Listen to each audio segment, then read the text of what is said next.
सुप्रसिद्ध लेखक Mark Twain म्हणतात, writing is easy, all you have to do is cross out the wrong word. हे ऐकल्यावर वाटतं लिहिणं अगदी सोपं असतं, हो ना? पण दुसरे अमेरिकेचे लेखक E.L. डॉक्टरो म्हणतात, writing is an exploration. You start from nothing and you learn as you go. तर लेखन हे एक संशोधन आहे. शून्यापासून सुरुवात होते आणि आपण सतत काहीतरी शिकत जातो. या दोन्ही गोष्टी ज्यांनी लीलया साध्य केल्या आहेत ते आहेत श्री सुधीर जोगळे.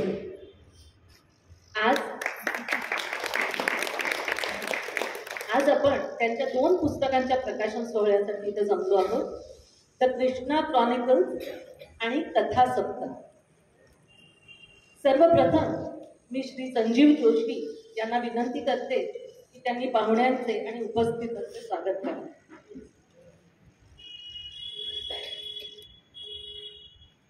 मंडळी नमस्कार.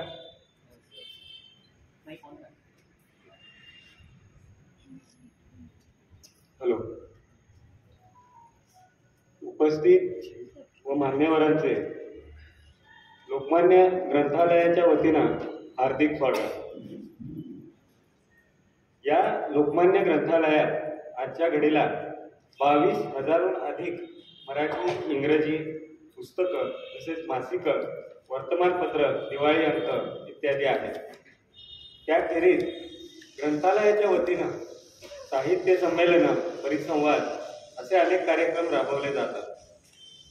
लोकमान्य ग्रंथालय प्रणित बुक लव्हर्स क्लबच्या वतीनं पुस्तक परिचय, व्याख्यानं, साहित्यिक चर्चा, कवी संमेलनं इत्यादी उपक्रम केले जातात. आणि आजचा हा प्रकाशन सोहळा म्हणजे त्याचाच एक भाग आहे. अलीकडेच आम्ही डॉक्टर माधव पुराणिक यांचं अंधार वाटेवर गूढ प्रकाश या पुस्तकाचं विमोचन केलं. प्राध्यापिका शुभदा शहा यांच्या घाल घाल पिंगा वाऱ्या या ग्रंथाचं प्रकाशनही नुकतंच झालं.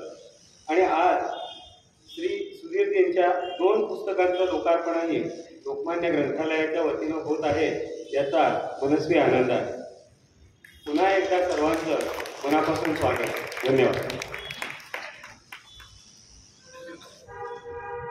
Guests are the life of any event. Their presence adds joy.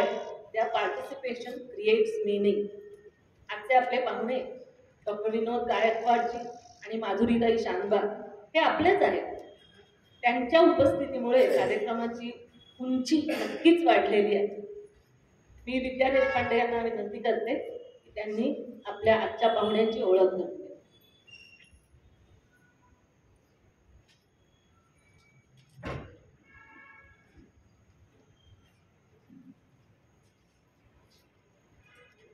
नमस्कार. नमस्कार.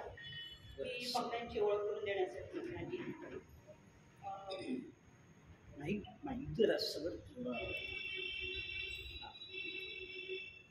नमस्कार. माधुरी शानबाग. GSS कॉलेजमध्ये 1977 पासून पुढची 35 वर्ष पदार्थ विज्ञान या विषयाचं अध्यापन करून 2012 मध्ये माधुरीताई शानबाग या प्राचार्य पदावरून निवृत्त झाले.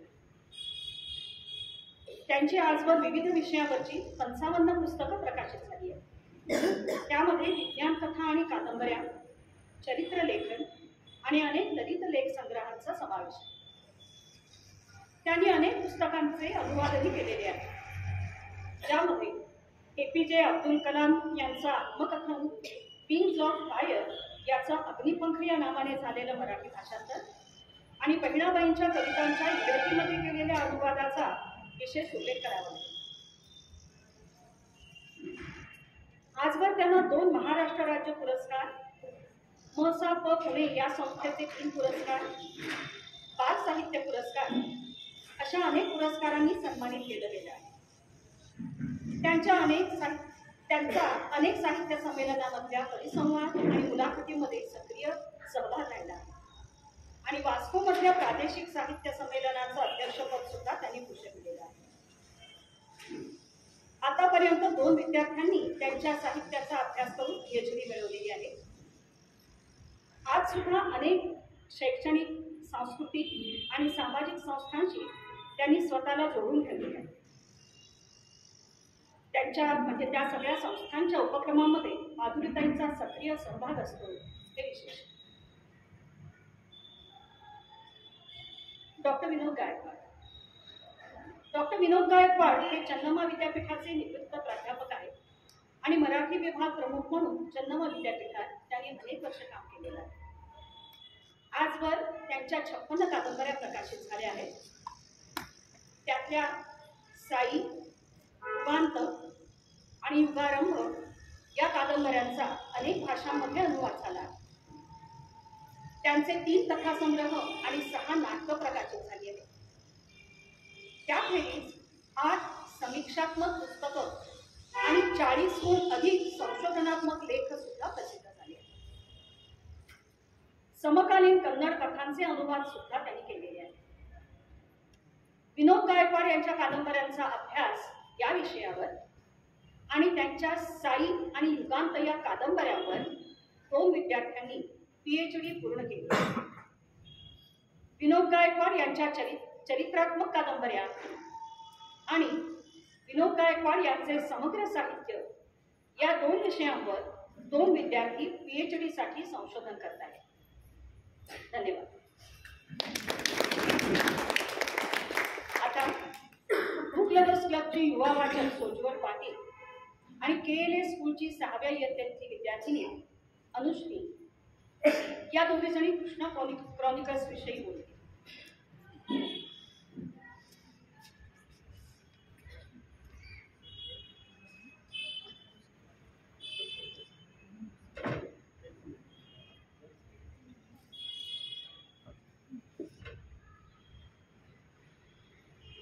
असं म्हणतात की books are bridges between authors and readers and publishing is the act of laying the first stone. तर आज लेखक आणि वाचक यांच्यामधील पुलाचे आपण भूमिपूजन करण्याचे कामच करतो. मी सर्व मान्यवरांना विनंती करते की त्यांनी दोन्ही पुस्तकांचे प्रकाशन करावे.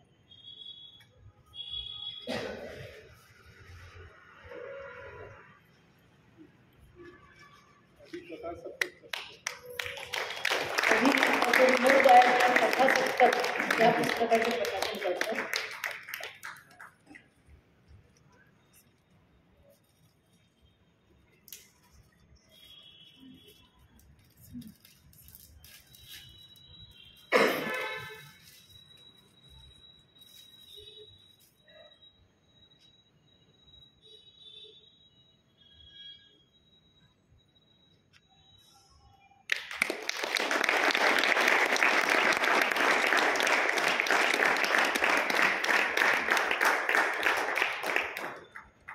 माधुरी त्यांना विनंती करते की त्यांनी कृष्णा क्रॉनिकल्स या पुस्तकाचं प्रकाशन.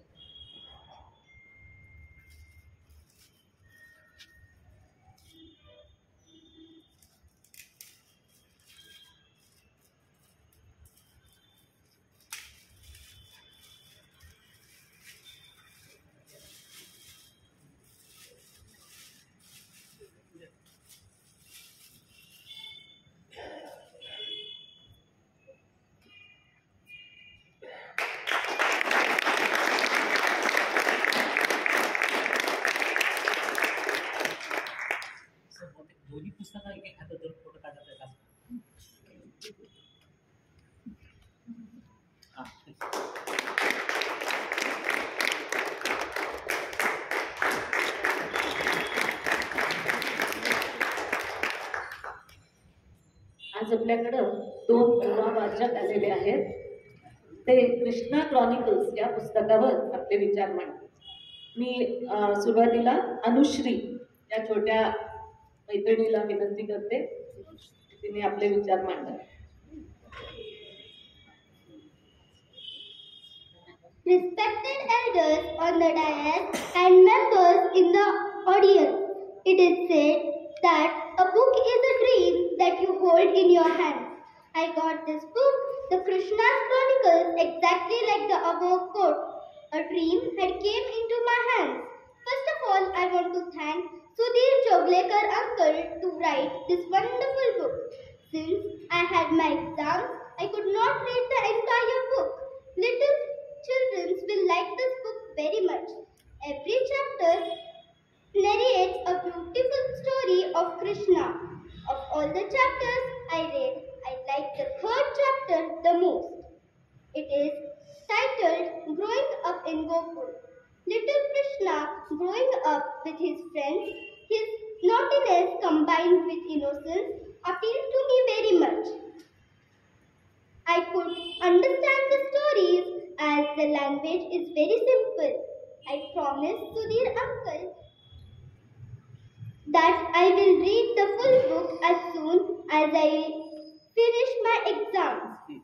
Thank you very much for giving me the opportunity to talk on this book as I love Krishna and his pranks. My mother sometimes gets tired of my naughtiness. Thank you very much once again.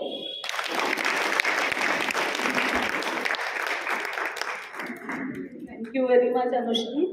It was a beautiful little speech. आता मी सोज्वळला विनंती करते तिने आपले विचार मांडावे. इथे उपस्थित सगळ्यांना माझा नमस्कार. खूप दिवसानंतर मी कुठल्या तरी टॉपिकवर असं बोलती आहे, सो थोडी जर लडखडले, थोडी गडबडले तर प्लीज सांभाळून घ्या. But I am very happy that after a very long time मी ह्या पुस्तकाबद्दल बोलती आहे, द कृष्णा क्रॉनिकल्स. आणि टॉपिकसुद्धा आहे Mahabharat. Mahabharat is one of my favourite topics. मला त्याच्या बाबतीत बोलायलाही आवडतं, वाचायलाही आवडतं, डिस्कससुद्धा करायला आवडतं. माझं पहिलं इंट्रोडक्शन जे महाभारताबरोबर झालं होतं ते माझ्या लहानपणी झालं होतं. पण जस्ट काही दिवसा अगोदरच before Sudhir sir called me and asked me to speak on the book, मी विचार करत होते की बरेच दिवस झाले मी कुठलंही महाभारतावर पुस्तक नाही वाचलंय. It's been a very long time since I read a book, so I was looking for a book. आणि त्याच वेळेला सुधीर सरांचा फोन आला. So it's almost like the universe came to me and gave me this book. माझं introduction जे महाभारतावर जसं मी म्हणाले लहानपणी माझ्या आजी आजोबां थ्रू झालं होतं. कधीही वेळ आम्हाला एकामेकाबरोबर घालवायचा होता तर आजी मला कृष्णाचे त्याच्या चाइल्डहुड लहानपणीचे स्टोरीज सांगायची. तो किती नटखट होता, तो कसं लोणी चोरायचा, यशोदा आई किती कंटाळायची त्याच्या कंप्लेंट्स यायचे त्यांनी, पण तो इतका गोंडस आणि गोड होता की त्याच्यावर रागूही शकत नव्हती. जशी मी मोठी झाले आणि मी स्वतः पुस्तकं वाचायला लागले महाभारतावर, interpretations, point of views. For example माझं पहिलं पुस्तक मृत्युंजय वाचलं होतं मी, शिवाजी सावंतांनी जे लिहिलं होतं. मला जे महाभारताचं मोठं जग आहे आणि त्याच्यामध्ये इतके पात्र आहेत आणि फक्त इतके सारे पात्र नाही आहेत पण त्या पात्रांचं पण बॅक स्टोरीज आहेत आणि त्या बॅक स्टोरीजना पण भरपूर ब्रांचेस आहेत. त्या जगामध्ये वावरायला मला त्रास झाला नाही जरा पण, कारण की जे स्टोरीज मी लहानपणी वाचले होते माझ्या आजी आजोबांकडून ते स्टोरीज माझ्या मनामध्ये कुठेतरी फिट होते, कारण की मी त्या एका इम्प्रेशनेबल एजमध्ये मला ते स्टोरीज कानावर पडले होते. आजकालच्या जनरेशनमध्ये असं मला वाटतं पर्सनली दॅट कदाचित मुलांना तसे आजी आजोबांचा सहवास और तसे स्टोरीज आजी आजोबांकडून मिळत नसतील, कारण की बऱ्याच रिझनसाठी आई वडीलसुद्धा आजकाल खूप बिझी असतात, असे स्टोरीज सांगू शकत नाही त्या पद्धतीने ज्या पद्धतीने ते माझ्या जनरेशनला मिळाले फ्रीमध्ये. It's like a luxury now that I look back.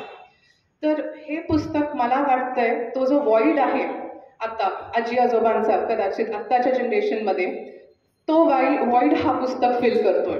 It is an excellent introductory base म्हणू शकते मी into the world of Mahabharata. इतकं मोठं जग आहे ते आणि आजकाल तर इतकी पुस्तकं लिहिली जातात महाभारतावर, पॉईंट ऑफ व्ह्यू पुस्तकं ॲज आय सेट लिहिली जातात.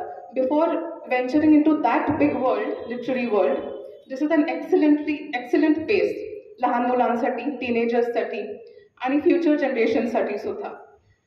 मी जेव्हा हे वाचत होते तेव्हा मला बरेच स्टोरीज मला विसर पडला होता. मी रिअलाईज केलं कितीतरी इन्सिडेंट्स मी विसरले होते, कितीतरी कॅरेक्टर्स मी विसरले होते. फॉर एक्झाम्पल सुदामाची जी स्टोरी आहे, कृष्णाचा छोटा मित्र असतो छोटे असताना, मोठ्या झाल्यावर जेव्हा कृष्ण द्वारकेमध्ये राहायला लागतोय पण सुदामा अजूनही आपल्या मुलांना गरिबीतच वाढवत असतोय. त्यामध्ये एक पर्टिक्युलर इन्सिडेंट आहे एक कॉन्व्हर्सेशन आहे कृष्ण आणि सुदामामध्ये. ते पर्टिक्युलर कॉन्व्हर्सेशन मला खूप पॉइग्नंट वाटलं, खूप टचिंग वाटलं. मी त्या बाबतीत जास्त डिटेलमध्ये नाही बोलणार, तुम्ही ते स्वतःहून वाचा असं मला वाटतंय. जरसांचा जो वध होतो ते पर्टिक्युलर चॅप्टर, शिशुपालचं जो चॅप्टर आहे ते, कृष्ण आणि पांचालीची जी मैत्री दाखवली आहे डिटेलमध्ये ती मला खूप आवडली ह्याच्यामध्ये. कृष्णाची जी काळजी दाखवली आहे पांडवांसाठी ती मला आवडली. कृष्णाचे जे प्रयत्न दाखवलेत कुरुक्षेत्र आणि महाभारतचं जे युद्ध झालं ते थांबवण्यासाठी आणि कौरवांचा जो हट्ट दाखवलाय ते मला आवडलं. इन टोटल 18 अध्याय आहेत त्याच्यामध्ये. राईट फ्रॉम कृष्णाज बर्थ, त्याचं लहानपण, टू द्वारका जेव्हा बुडते आणि यादवांचा नाश होतो तिथपर्यंत सरांनी सगळं कॅप्चर केलंय, सगळं कव्हर केलंय. अगदी सोप्या भाषेत, अगदी टू द पॉइंट भाषेत आणि बरोबर भाषेमध्ये त्यांनी आपल्याला एक 175 पेजेसमध्ये पूर्ण कृष्णाच्या आयुष्याची एक जिस्ट दिली आहे. सो जर आपल्याकडे कोणी आपल्या ओळखीचे टीनेजर्स आहेत और घरात लहान मुलं आहेत तर एकही अध्याय जर एक आठवड्यासाठी आपण वाचला तर त्यांच्या ज्ञानामध्ये ह्याला एक खूप भर पडेल असं मला वाटतंय. So I thank sir and I congratulate sir for coming up with this initiative and executing it so wonderfully. Thank you sir. Young readers don't just read books, they carry the magic of these stories into their lives, असं म्हणतात. त्यामुळे आज या दोघींचं बोलणं ऐकून आपल्याला नक्कीच खात्री पटली की हे फक्त वाचून सोडणार नाही आहे, तर ते पूर्ण आपल्या आयुष्यभर या गोष्टी आपल्याबरोबर कॅरी करणार. आता मी सुधीरजी जोगळेकर यांना विनंती करते की त्यांनी पाहुण्यांना भेटवस्तू देऊन त्यांचा सत्कार करावा आणि आपल्या दोन्ही छोट्या मैत्रिणींचा पण सत्कार.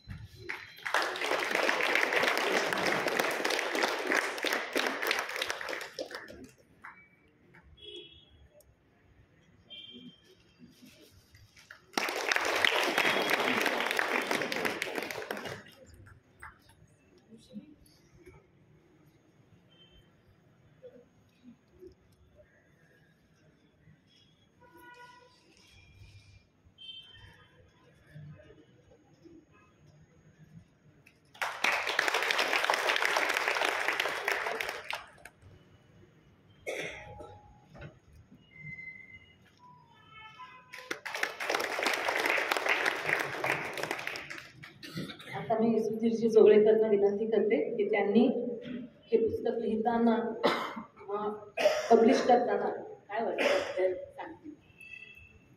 आणि उपस्थित साहित्यप्रेमी रसिको, आज व्यासपीठावर बेळगावमध्ये सध्या जे आघाडीचे लेखक आहेत त्यापैकी 2 लेखक आपल्याला लागलेले आहेत आणि माझ्या कथासंग्रहाची जेवढी पृष्ठ आहेत त्यापेक्षा जास्त त्यांची पुस्तकं प्रकाशित झाली. त्यामुळे त्यांचं भाषण ऐकायला आपण उत्सुक. मी काही जास्त वेळ घेणार नाही. हे पुस्तक मी का लिहिलं त्याच्या मागची पार्श्वभूमी अशी आहे की गुडरीड्स नावाची एक वाचकांची वेबसाईट आहे. त्याच्यावर परदेशी मित्रांशी चर्चा करताना मला असं आढळलं की त्यांना आपल्या महाकाव्यांची काही कल्पनाच नाही, नावं सुद्धा माहीत नाही. जे आम्हाला कमीत कमी ग्रीक महाकाव्यांची नावं, काही हिरोजची नावं माहिती आहेत, पण त्यांना काही अजिबात कल्पना नाही. मग त्यांनी म्हटलं की तुम्हीच आम्हाला सांगा हे काय आहे. मी पाहिलं उठून राजगोपालाचार्यांचं एक पुस्तक आहे, R.K. नारायणांचं पुस्तक आहे, शशी थरूरांचं पुस्तक आहे महाभारत इंग्रजीमध्ये लिहिलेलं. पण ही पुस्तकं मला त्या दृष्टीने सोयीची वाटली नाही की एक त्यांना इंट्रोडक्शन करून देण्यासारखी वाटली नाही. की ज्यांना महाभारत माहिती आहे त्यांना ह्या पुस्तकांमधनं बरंच काही मिळण्यासारखं आहे, पण ज्यांना अजिबातच नाव सुद्धा माहीत नाही त्यांना या पुस्तकातनं काही मिळणार नाही.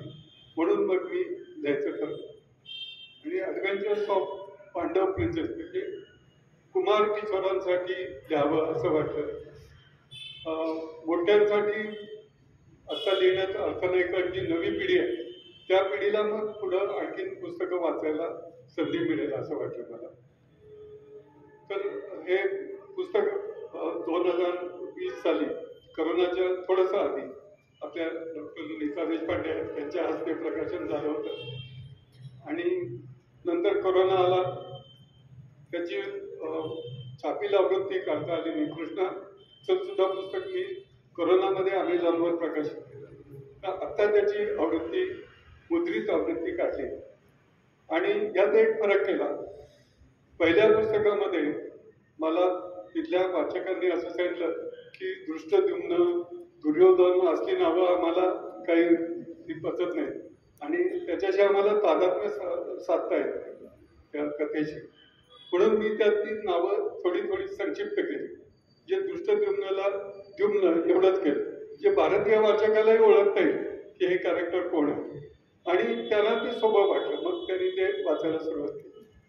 पण ही जी आता आवृत्ती काढली आहे त्याच्यात मूळ नावं ठेवली आहेत. आपल्या भारतीय लोकांना ही मूळ नावच बरी वाटतात, त्यांना ती नावं नाही का.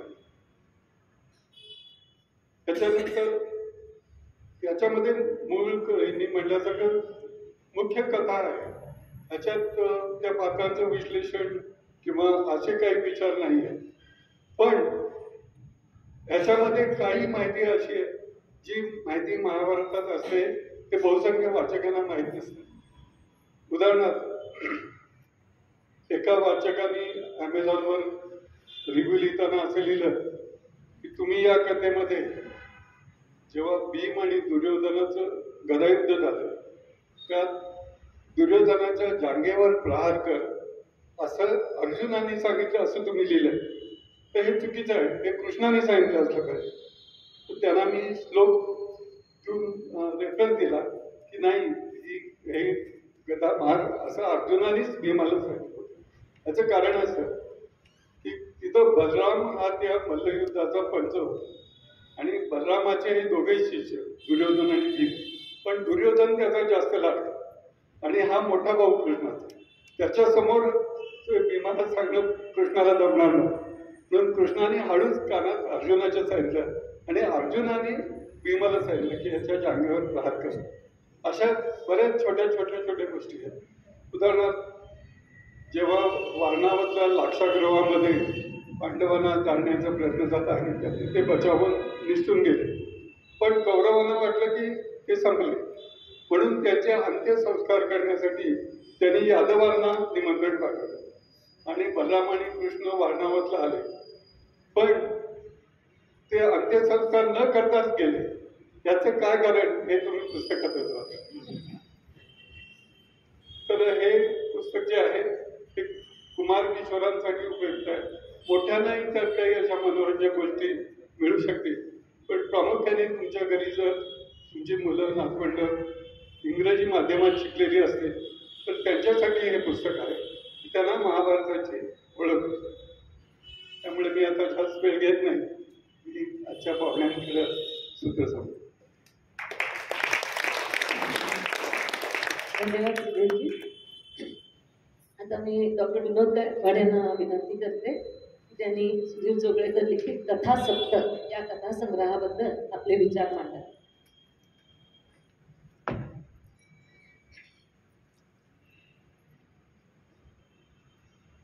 आदरणीय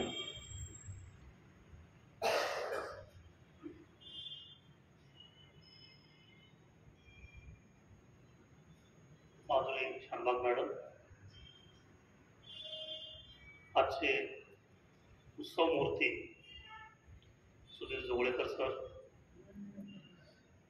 समोर उपस्थित अत्यंत जाणकार असा रसिकांचा वर्ग, बंधू भगिनी, सर्वप्रथम कथा सप्तक या पुस्तकाचं प्रकाशन झालेलं आहे असं मी जाहीर करतो. फक्त 7 कथा याच्यामध्ये आहेत, पण जीवनाचे सप्तरंग दाखवणाऱ्या या कथा आहेत. आज जोगळेकर सरांच्या जीवनातला मोठा योग आहे आणि अत्यंत आनंदाचा अभिमानाचा दिवस आहे. कारण एकाच वेळेला 2 पुस्तकांचं प्रकाशन होणं ही अभिमानाची गोष्ट असते. 2 पुस्तकं आहेत, 2 भाषेमधील ती पुस्तकं आहेत, 2 वाङ्मय प्रकारामधील ती पुस्तकं आहेत. एक कथा आहे, कादंबरी आहे, इंग्रजी आहे, मराठी आहे. मगाशी मॅडम जे म्हणाल्या ते मॅडम की लिहिण्याच्याबद्दल त्यांचं जे विश्लेषण ते खूप सुंदर त्याने केलं होतं. 1-2 ओळीमध्ये लिहिणं हे अजिबात सोपी गोष्ट नाही आहे त्याच्यामध्ये. त्यात आणि अत्यंत अवघड गोष्ट म्हणजे कविता लिहिणं. दुर्दैवानं कविता लिहिणं फार सोपं वाटतं अनेकांना. बाबूराव नेसरकर म्हणून माझे मित्र आहेत, तुम्हाला अनेकांना माहिती असेल. ते म्हणतात रामा गावाला गेला असं सरळ लिहिलं तर ते गद्य, गेला रामा गावाला असं खाली लिहिलं की ते पद्य. हे तर सोपं नसतंय. साहित्याची संजीवनी पेलायची असेल तर दुःखाचा द्रोणागिरी पेलण्याची ताकद मनगटात असावी. सुखाचा त्याग, दुःखाचा भोग, विसंगतीचा योग खऱ्या प्रतिभेला जाग आणत असतात. सुखाचा त्याग म्हणतो सगळी सुखं पाहिजेत आणि मी चांगली पुस्तक लिहिणार असं कधी होऊ शकत नाही. अनंत सर मला एक वाक्य नेहमी सांगायचे, आनंदाचे 10 दरवाजे बंद केल्याशिवाय साहित्याची निर्मिती होत नाही. मी टीव्ही बघणार, मी गादीवर लोळणार, मी सिनेमाला जाणार आणि मी मोठा लेखक होणार शक्य नाही. आनंदाचे 10 दरवाजे तुम्हाला क्लोज करावं, बंद करावं. विसंगतीचा योग जो मी म्हणालो तो लेखकाला दिसत असतो आणि यांचं साहित्य वाचताना माझ्या पूर्णपणे लक्षामध्ये आलं. पूर्वी माझी आजी सांगायची, आता ती मुलगी आजीचं सांगत होती, फार सुंदर बोली बोली आणि तुम्ही महाभारतावरती बोलताय म्हणजे ही अतिशय स्वागतार्ह अशी गोष्ट आहे. आजी आमची म्हणायची चांगल्याला चांगलं मिळत नाही रे म्हणे, एकच वाक्य. त्यावेळेला त्याचा अर्थ काय फारसा कळत नव्हता, पण आज त्या वाक्यात गर्भितार्थ केवढा प्रचंड आहे, जीवनाचं सगळं सार कसं आहे ते आज कळतं. त्याच्यामुळे तो विसंगतीचा योग म्हणतो. ज्याला जे पाहिजे त्याला ते नक्की मिळत नाही. नीती नावाची कुठेतरी गोष्ट आहे, कपाळावरती कधी काय येते माहिती नाही आणि निर्भेळ सुखाचा लाभ कुठल्याही माणसाला कधी होतो. दुःख आपल्या 5वी मुंजी पुस्तकात बाळाची दुःखच पुजलेली असं 5वीला असं मला अनेक वेळा वाटत. त्या मुलीचं भाषण ऐकत असताना मला एक प्रसंग आठवला. मीना जगताप नावाच्या इंजिनिअरिंग कॉलेजच्या प्राध्यापिका आहेत सातारा. त्यांनी मला एकदा फोन केला आणि त्या म्हणाल्या माझा मुलगा आदित्य 3रीतून 4थीत गेलेला आहे, त्यानं तुमची युगांत कादंबरी वाचलेली आहे आणि त्याला तुमच्याशी चर्चा करायची आहे. मला आश्चर्य वाटलं. आता सरांनी स्पष्ट सांगितलं की अगदी तरुण मुलं जी आहेत त्यांच्यासाठी मी हे लिहिलेलं आहे. परत हे पुस्तक कृष्णा क्रॉनिकल्स. मला असं वाटतं की माझी कादंबरी थोडी अवघड आहे. 3रीतून 4थीत गेलेल्या मुलाला हे कसं काय होऊ शकतं. मी म्हणालो 3रीतून 4थीत गेला, बोल द्या त्याच्याकडे फोन. अगोदर असं कुठं म्हणा मुलगा आणि नंतर मग मी त्याला फुलवला आणि मोकळेपणे बोलायला लागला आणि त्याला सांगितलं महाभारत म्हणजे कौरव पांडव आणि त्यांचं युद्ध एवढंच आम्हाला वाटत होतं, पण ते पार गंगेपर्यंत कसं जातात, तिथून कसं पुढे शेवटपर्यंत जातं हे सगळं तुमची कादंबरी वाचल्यानंतर माझ्या लक्षामध्ये आलं आणि किती सुंदर चर्चा बोला. त्यामुळे या मुलांना लहान लहान म्हणण्यात काय आपल्या लक्षामध्ये घ्या की मुलं child is the father of man असं बर्नार्ड शॉ म्हणायचं ना, ते अगदी खरं आहे. हे आम्ही त्या विचारलं की मीना ते तुम्ही कसं काय साध्य केलं. आता मुलं तर ती गोवाच्या मागला गेली असतात. त्या म्हटलं सर मी अत्यंत निग्रहानं एकच गोष्ट केली, त्याच्या हातातला मोबाईल काढला आणि त्याच्या हातात पुस्तक दिला आणि ही क्रांती झाली म्हणून. ही क्रांती खरं तर घरोघर व्हायला पाहिजे सगळी. हे कथा सप्तकच्या साराच्या बद्दल मला थोडं सांगावं लागेल. मी मुद्दाम त्याचा बायोडाटा म्हणून घेतला कारण ते स्वतःबद्दल काय कधी सांगतच नाही. एवढं मुख गळून का बसतात देवाला ठेवतो आणि म्हणून मी म्हटलं काय हे त्याच्या बाबा ते मी अक्षरशः थक्क झालं. ते इतके रुजू व्यक्तिमत्व आहे, ते ज्ञानानं भरलेलं आहे त्यामुळे ती रुजू आहेत नंबर आहेत. ते अर्धा भरलेला घडा जास्त दुष्मळतो म्हणतो आपण, हे पूर्ण भरलेलं आहे ज्ञानानं. आणि रुजू म्हणजे किती असावं. मला मेसेज करतात आपल्याला कोणत्या वेळेला फोन केला तर सोयीचं होईल. आता ह्या माणसानं मला असं मेसेज करावा म्हणतो सर मला लाज वाटते, आम्ही नका मी शरमतो, तुम्हाला पाहिजे त्यावेळेला तुम्ही फोन करा, मला मी तुमच्यासाठी 24 तास उपलब्ध आहे. तरी सुद्धा पुन्हा मेसेज आता फोन करू का. की नम्रता काय त्याची ती दाब नाही त्याच्यामध्ये. आणि फोन केल्यानंतर आपल्याला 2 मिनिटं वेळ आहे आणि 2 मिनिटं विचारल्यानंतर 2 मिनिटातच ते थांबतील. तर काय डिसिप्लिन आहे, काय नम्रता आहे सगळ्यासाठी. ते MBBSला पहिल्या वर्षात शिकत होते, लक्षामध्ये MBBSला तुमचं आमचं दुर्दैव एक महान डॉक्टर बेळगावचा आम्ही हरवलं, कारण त्यांनी ते पूर्ण नाही केलं. आणि जयप्रकाश नारायणांचं हे जे सुरू झालं ते सर्वोदयचं आंदोलन झालं आणि मग त्यांनी ते सरळ सोडलं आणि देशाचे हात त्यांनी ऐकले आणि आपलं आयुष्य सगळं त्या चळवळीला झोपून दिलं. शहादा कुठं तिथं आदिवासीच्या सेवेमध्ये तिथं गेल्या, त्यांची चळवळ त्यांनी उभी केली सारी. बेळगावला इथं वडगाव खेड्यापाड्यामध्ये विणकर आहेत, त्यांची चळवळ सुरू घेतली, कामगारांची सुरू केली. आणि एवढंच नव्हे तर या सगळ्यासाठी त्यांना 2 वेळा तुरुंगवासी व्हावं लागलेला. एवढं असून हे कधीही सांगत नाही, नेहमी आपलं तुरुंगात असण्यासाठी गप्पच असतात. खरं तर ते तरी सांगा. तर माझा इथे मित्र आहे, कुठल्या चळवळीत त्यानं कधी काम केलं मला तर काय माहिती नाही, पण हे सीमाप्रश्न आम्ही काट्या खाल्ल्या. मुंबईला नारायण सुरेंच्याबद्दल आम्ही चळवळ करतो, लाट्या खाल्ल्या. लाट्या आणि काट्या सोडून दुसरं काय बोलतच नाही पडत्यात. आणि कधीच त्याच्यात आम्हाला कधी बघायला मिळालं नाही असं. हे असा सगळा प्रकार आपण बघत जातो.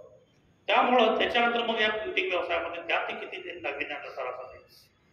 माती झालं तर त्याचं सोनं व्हावं अशी शक्ती त्यांच्याकडे लक्षामध्ये घ्या. त्यांची ती पॉझिटिव्हिटी, एक सकारात्मकता त्यांच्यामध्ये आहे, ती त्यांच्या व्यक्तिमत्वामध्ये मला दिसते सारी.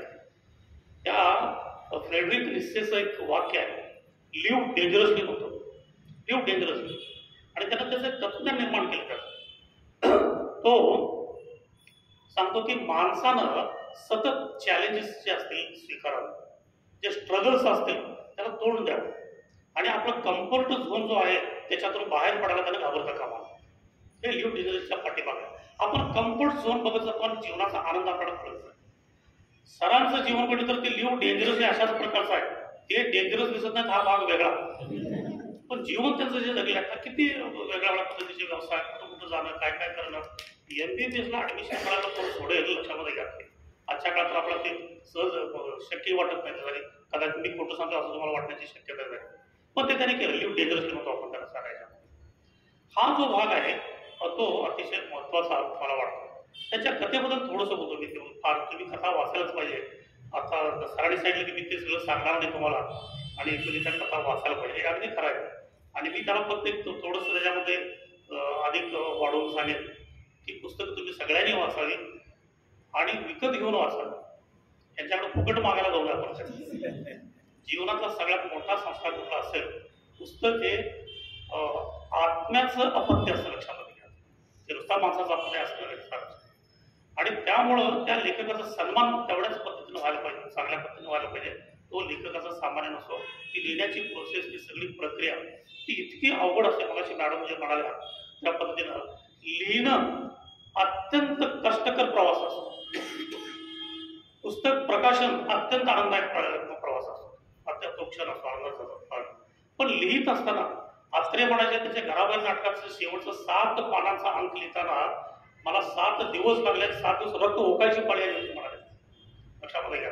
म्हणजे इतका हा कष्टप्रद असा हे असतो. एक मॅथेमॅटिशियन होते आणि कुठल्या तरी कारणानं त्यांना तुरुंगामध्ये घातलं म्हातारपणा. काय तर साधक पुरुषात ते परदेशामध्ये सोडत घेतलं आणि तिथं त्याचे विद्यार्थी भेटायला त्याचे मार्गदर्शन घ्यायला जायचे. त्याचा डोळ्यावर अंधून दिसायला होतं. त्याने एक पुस्तक लिहिलं होतं मॅथेमॅटिक्सवरच. आणि मग शेवटी तो म्हटला माझी एक इच्छा आहे रे, हे पुस्तक छापावं कुणीतरी ते. त्याच्या विद्यार्थ्यांनी प्रयत्न केला, ते पुस्तक छापून आणलं. त्याला महिना 2 महिने जास्त लागले असतील खरंच त्या काळामध्ये ते. आणि ज्या वेळा तुरुंगात त्याला पुस्तक दिलं त्यावेळेला त्याला पूर्ण दिसायचं बंद झालं, पूर्ण अंधत्व आलं होतं. आणि तरी सुद्धा त्या माणसाने ते पुस्तक किती उशीर लहान बाळाला हाताळावं अशा पद्धतीने तो पुस्तक ते हाताळत होता. आणि त्याच्यानंतर त्यानं ते त्याचं चुंबन दिलं त्या पुस्तकाचं, खाली झोपला, अत्यंत आनंदानं छातीवर ते पुस्तक ठेवलं आणि अत्यंत आनंदानं समाधान त्यानं प्राण सोडलं. पुस्तकाचं महत्त्व एवढं असतं. टेक्स्टबुक कमिटीमध्ये आम्ही कोण कोण काम करतो, आमचे रणजित वगैरे आहेत. हे त्यावेळेला एक कन्नड लेखक होता, त्यानं एकदा एक सांगितलं होतं पुस्तक किती महत्त्वाचं, टेक्स्टबुक सुद्धा. त्याची नात शेजाऱ्याच्या घरात अभ्यासाला गेली होती ते पुस्तक घेऊन आणि तिकडून येत असताना परत थोडासा पावसाचे थेंब आले थोडे, आल्याबरोबर तिनं ते पुस्तक होतं ते आपल्या कपड्याच्या आतमध्ये घेतलं आणि पळत पळत पळत घरामध्ये आले. आणि हे लेखक त्याच्याकडे बघत होते आणि ते म्हणाले की पुस्तक किती महत्त्वाचं असतं, कारण स्वतः भिजते पण त्या पुस्तकाला ती भिजू देत नाही. त्या मुलाला, त्या बाळाला जे पुस्तकाचं महत्व कळलं ते सगळ्या टेक्स्टबुक कमिटीच्या माणसाला ते कळणं गरजेचं आहे. घालतो ते धडे आपण इतके सुंदर आणि चांगले होते. आणि कारण का ते लोकांना पोरांना आनंदाने ज्ञान देत असतात साऱ्याचं. त्याच्यामध्ये लाईफ आफ्टर लाईफ आणि त्या दोघी मॅडमची प्रस्तावना मी आत्ताच वाचली, मला पुस्तक आत्ताच मिळालं आहे, पण त्याचा अगोदर एक कॉपी त्यांनी मला दिलेली आहे, त्याची कॉपी सगळी ती. त्याच्या ह्या दोन याच्यामध्ये पती पत्नी यांच्यामधला झगडा थोडासा, ते नातेसंबंध का दुरावतात हे सगळं काही कळत नाही आपण याच्यामध्ये, पण हे सगळीकडे गळत जाताना बघतात. खरं तर प्रेमासाठी लग्न एखादं ठरवताना आम्हाला माणसं चांगली पाहिजेत, पैसा आम्हाला नको असं प्रत्येक जण म्हणत असतो. आणि किती आनंद, माणसं चांगली मिळाली दोन्हीकडून केवढं होतो आणि पुढं काय काय घडत जातं. त्यामुळे कुठल्या अशा कार्यक्रमात मी गेलो मला कधी कधी ते दिसतं कसं काय होत जातं. त्या दोन गोष्टींचं याच्यामध्ये लाईफ आफ्टर लाईफ, एक हे आपलं रिअल लाईफ आहे आणि दुसरं म्हणजे एक आभासी दुनियेमध्ये माणूस सुख शोधायचा प्रयत्न करायला की ह्या याच्यामध्ये आपल्याला झाड जसा असतो तसा माणूस असं म्हणत असतो. आणि झाडाच्या मुळाला जर इथं पाणी नाही मिळालं, पाण्याचा साठा तिकडं असेल तर ती मुळं तिकडं धावायला लागतात. माणसाचं असंच आहे, जिथं सुख मिळतं, आनंद मिळतो तिकडं माणूस जायला लागतो. इथं तो प्रकार याच्यामध्ये बघायला मिळतो सगळा. आणि दुसरी त्या दोघी ज्या आहेत त्या दोघी एकट्याच्या आहेत. एक पती आहे त्या दोघी त्याच्या पत्नीला एक प्रेयसी म्हणून, एक पत्नी म्हणून तो दोघींना सांभाळायचा प्रयत्न करत असतो. एकीकडे राहत असतो, दुसरीकडे प्रेयसीकडे.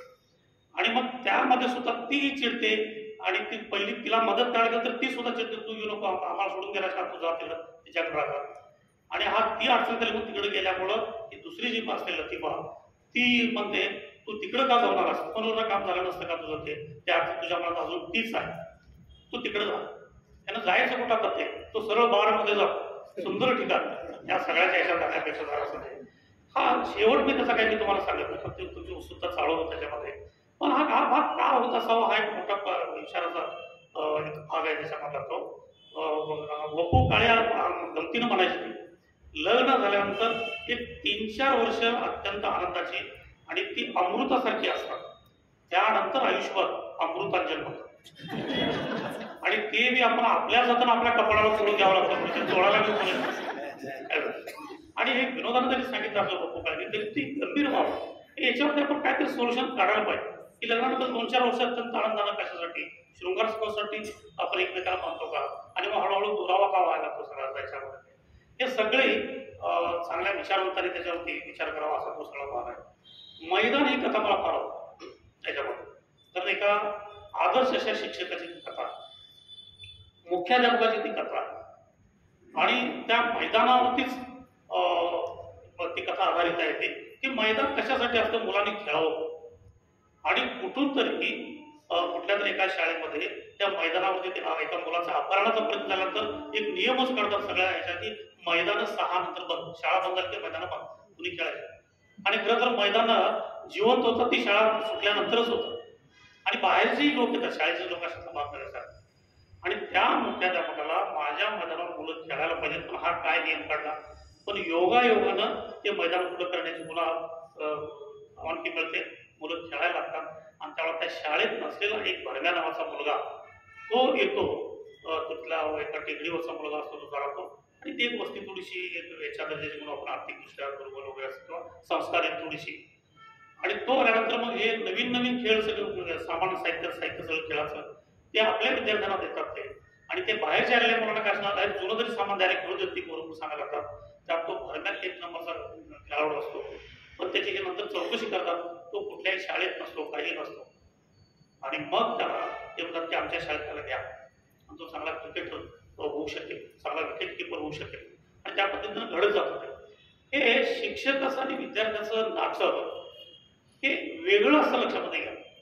तुम्ही माझ्या आयुष्यातून माझी पुस्तकं वजा केली तर मला काहीही वाईट वाटणार नाही, पण माझ्या आयुष्यातून माझे विद्यार्थी जर तुम्ही जमा केले तर मी शून्य होऊन जाईल. इतकं विद्यार्थ्याचं सारं महत्व असतं. माझे विद्यार्थी नावाचं एक सुंदर पुस्तक रघुराज मेटकरी म्हणून विद्याचे लेखक आहेत, त्यांनी लिहिलं. ते फार सुंदर, त्याचे सगळे सगळे अनुभव आहेत. ते वाचल्यानंतर मला असं वाटलं की सर कुठे शिक्षक वगैरे होते की काय. तर जो विषय घेतात तो अगदी व्यवस्थितरित्या मध्ये मांडतात. आणि असे चमत्कारिक विद्यार्थी सुद्धा आहेत. माझा बाळू कुमार नावाचा एक विद्यार्थी होता, मी त्यावेळेला हायस्कूलला शिकवत होतो. त्याला हो की ठो येतो, काही येतं असा ढकलत 10वीपर्यंत त्याला आणला. मी म्हणतो बाळू तुला काय येत नाही की रे, असू दे घ्यावं सर.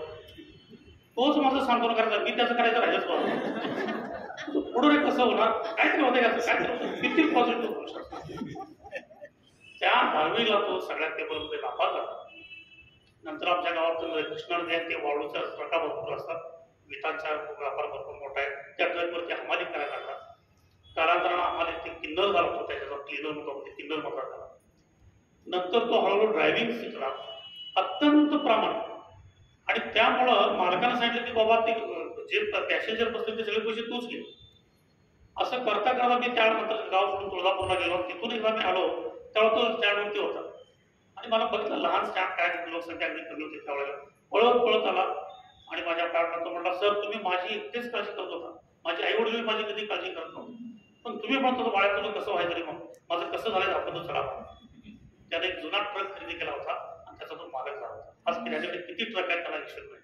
ही पोरं अशी आयुष्यामध्ये येत असतात लक्षामध्ये घेण्यासाठी. एक गंमत म्हणून तुम्हाला सांगतो मी, त्या विद्यार्थी कसे असतात ते किती पॉझिटिव्ह ॲटिट्यूडनं विद्यार्थी जातात आणि आपल्याला अनेक वेळा ते सांगून शिकवत असतात. माझ्या गावातले PUCला एक 8-9 मुलं होती आणि मी गावाकडे गेलो होतो त्यावेळेला आमच्या आजोबांनी सगळ्यांनी सांगितलं की ती पोरं 12वीची सवय नापास झाली बघ. ते सगळेजण येत होते संध्याकाळी फिरायला जायचे सवारच्या गावामध्ये त्या काळामध्ये. मला म्हणतो तू मास्तर आहेस, तू विचार कर. मी ते खालमान घालून येत होते, एकटा ताट मानाने येत होता त्याच्यामध्ये. म्हटलं हे तो होते 5 आणि सगळेजण या येतो. मी सगळेजण PUCला PUCला सगळेजण नापास राहतो, सगळेजण नापास. तो ताट मानाने होता, त्याला म्हणतो तू रे, मी नापासच झालो, तुला काय लाज बीज काय वाटत नाही. सर नापास झालो तर या सगळ्यात मलाच मार्क जास्त यायचा. मी त्याला इतकी शाबास केली, कारण 99% म्हणजे 98% मार्क पडतं सायन्सच्या याच्या मुली वगैरे आत्महत्या करताना आपण उदाहरण होते त्याला. आणि मी म्हटलं आता तुझं उदाहरण मी सगळ्या जगात सांगतो म्हणून सगळीकडे की जर मास्तरच आहे, कारण किती पॉझिटिव्ह ॲटिट्यूड किती लक्षामध्ये. हे मुलं जी हे होतं एका मुलाचा रिझल्ट होतो, त्याच्या बापाचा रिझल्ट वगैरे काय झालं, तो गेला आणि आला घरी. काय झालं रे, आमच्या गलीतली ढिगाण पोरं नापास झाली बाबा. ती होतं की तुझं काय झालं, मी काय दुसऱ्या गल्लीतला मी काय ढिगातच आहे. मुलं कशी असतात. एक साई भक्त होता मुलगा आणि रिझल्ट उद्या होता, दुसऱ्या दिवशी तो फॅमिली ट्रिप शिर्डीला निघाला होता. त्याला आपल्या मित्राला सांगितलं, बघ उद्या रिझल्ट बघ, बहुतेक मी पास होतो, चुकून एक जरी गेला म्हणजे ती खात्री नाही कुठली आला तर वरवर ओम एवढंच म्हणते, जर 2 गेले ओम साई एवढं आणि उद्या आला. मग त्याला फोन आला दुसऱ्या मित्राला, ते काय झालं काय झालं.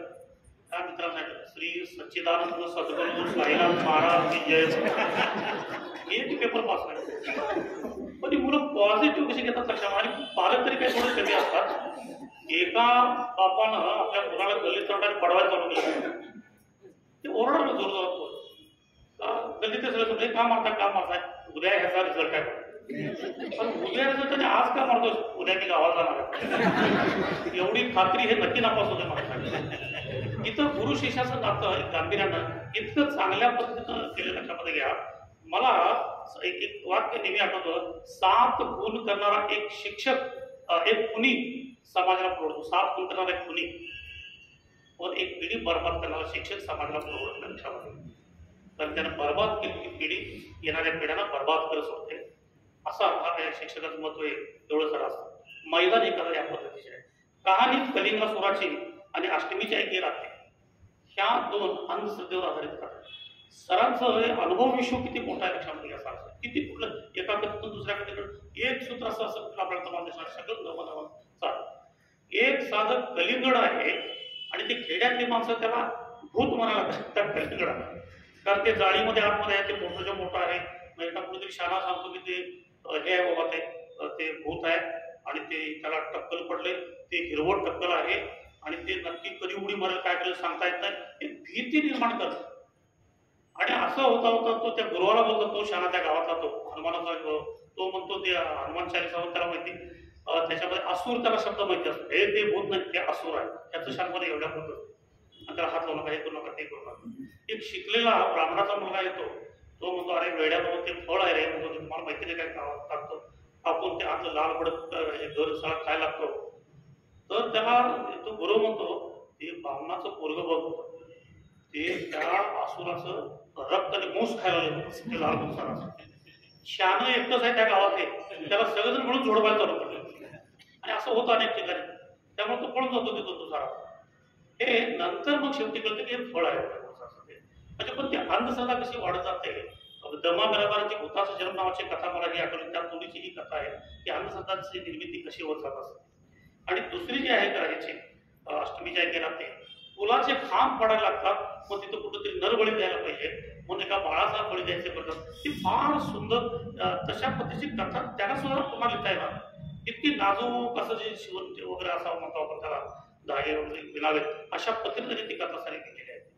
आणि मग ती अंधश्रद्धाच आहे, एका ह्याला घातलं का रेषा कधी वगैरे तर असं होता कामा नये त्याच्यामध्ये. आणि त्यामुळं नरेंद्र दाभोळकरांचा ज्या वेळेला खून झाला त्यावेळेला पोलिसांना कोणी सापडत नव्हता आणि म्हणून पोलिसांनी एका देवर्षाला बोलवलं आणि त्याला विचारलं की हे नक्की कुठं सापडेल. किती चेष्टा आहे, मॉकरी म्हणतो आपण त्याला, किती भयंकर प्रकार आहे सारा सांगतो. याच्यातली मनोरे ही कथा ही जागतिक दर्जाची कथा आहे. मॅडमने आपल्या प्रश्नात त्याच्यामध्ये फार सुंदर लिहिते की तो तुम्हाला त्या सगळं वगैरे नसल्यामुळे मी सांगत नाही.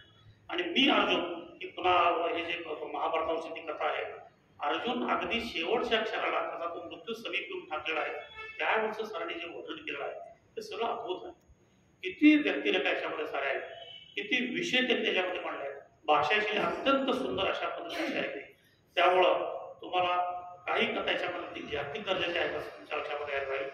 त्यामुळं एक नवा आणि जबरदस्त कथाकार आपल्या मराठी साहित्यामध्ये अवतीर्ण झालेला आहे.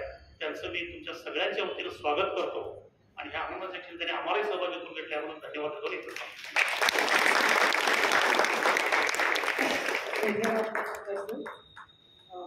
आता मी माधुरीताई शांतबाग यांना विनंती करते की त्यांनी दोन्ही पुस्तकांवर आपले विचार मांडावे.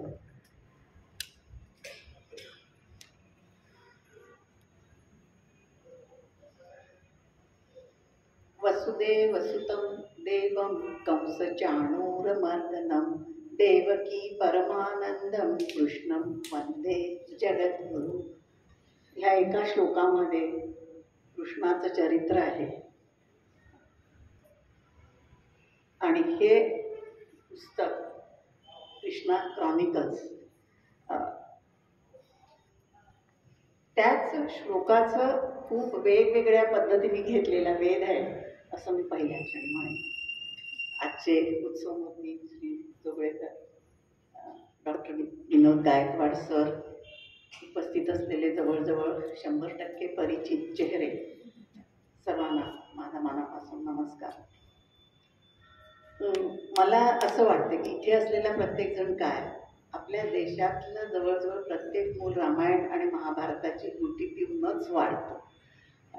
फक्त थोडासा अशिक्षित वर्ग सुद्धा नाही, कीर्तन असू दे, प्रवचन असू दे, गावागावामध्ये आपल्या देशाला जोडणारा कोणता धागा असेल तर मी ही 2 महाकाव्य आहेत असं म्हणेन.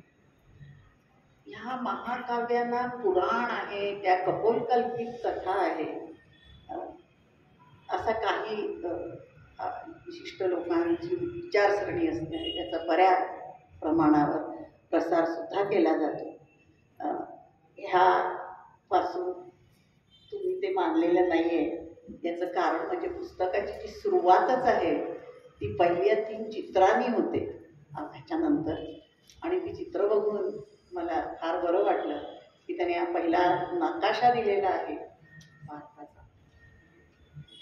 माझ्या कॉपीमध्ये आहे, तुम्ही जी पोस्टाने ईमेलनी पाठवली आहे त्याच्यात आहे, पण याच्यात नाही आहे.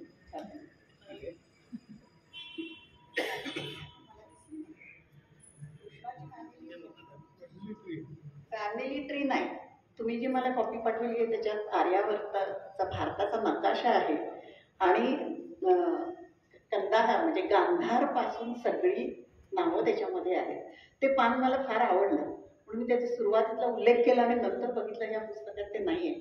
ते तुम्ही घालायला पाहिजे असं मला अगदी आवर्जून सांगावंसं वाटतं. कारण ते जेव्हा आपण पाहतो आणि पुस्तक उघडतो तेव्हा आपण इतिहास वाचतोय, पुराण आणि कथा असं चालत आलेल्या कल्पोलकल्पित कथा आहेत, याला छेद देणारं ते चित्र आहे असं मला वाटतं. म्हणून ते असावं. मला त्याने जी ईमेल कॉपी पाठवली त्याच्यामध्ये ते आहे आणि मी ते वाचलेलं आहे. नाही त्याच्यामध्ये सुद्धा ईमेलमध्ये तर आहे. अर्थात तो सर्व महाभारत आणि कृष्णकथा ही एकमेकात इतकी गुंतलेली आहे की तुम्ही ती नाही स्वतंत्र करू शकता. हे तर सत्यच आहे. तर महाभारतामध्ये हे पांडव आणि कौरवांचं युद्ध असलं तरी पार्श्वभूमीला श्रीकृष्ण आहे. तो संपूर्ण महाभारत भर पसरून आणि वरती दशांगुळ उरलेला आहे असं माझं वैयक्तिक मत आहे. तर ते असो. तर त्याच्यानंतर अर्थात कृष्णाची फॅमिली ट्री आणि हे अगदी टिपिकल इंग्रजी साहित्याचा जो भाग असतो की फॅमिली ट्री द्यायची कुठल्याही पुस्तकाच्या बाबतीत, म्हणजे आपल्याला नाती व्यवस्थित कळतात आणि मग त्यातलं वाचताना त्याचा पुढे खूप उपयोग होतो. म्हणजे कधी कधी तर असं परत वाचता वाचता इथे येऊन की फॅमिली ट्री हा नेमका कोणाचा कोण असं बघायला चांगलं.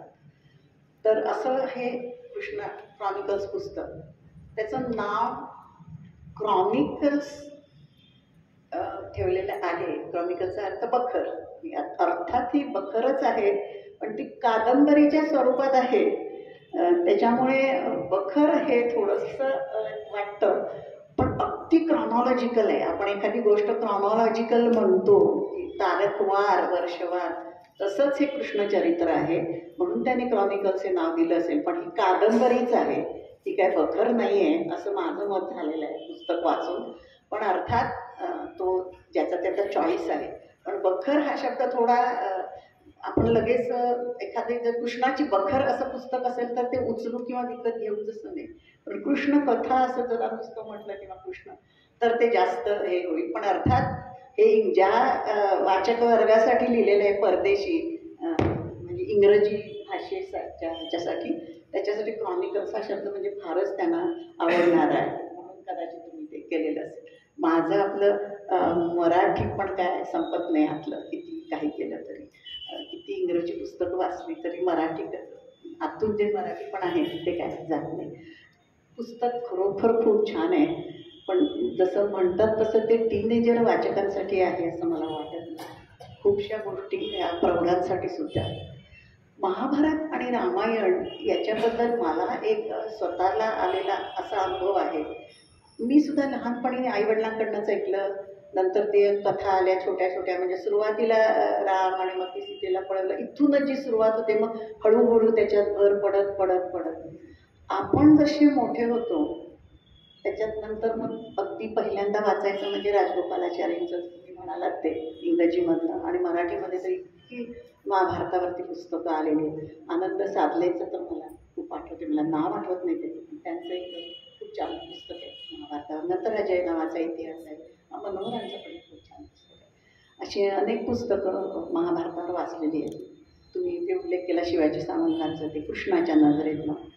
अर्थात सर्वात आवडतं माझं महाभारतावरचं पुस्तक हे युगांत इरावती बाईंचं पुस्तक. कारण त्याच्यामध्ये पहिल्यांदा स्त्री म्हणून स्त्रीच्या भूमिकेत महाभारताकडे बघितलेलं आहे आणि ती कादंबरी अशी.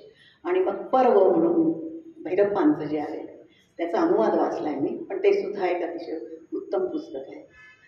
मला असं वाटत राहतं की अजूनसुद्धा हे पुस्तक वाचताना सुद्धा इतकी कृष्णकथा इतक्या बाजूनी वाचलेली असून सुद्धा काहीतरी नवीन मिळतं, कोणत्या तरी वेगळं कोणाच, म्हणजे त्या लेखकाचा दृष्टिकोन ह्या दोन म्हणजे समुद्रच आहेत.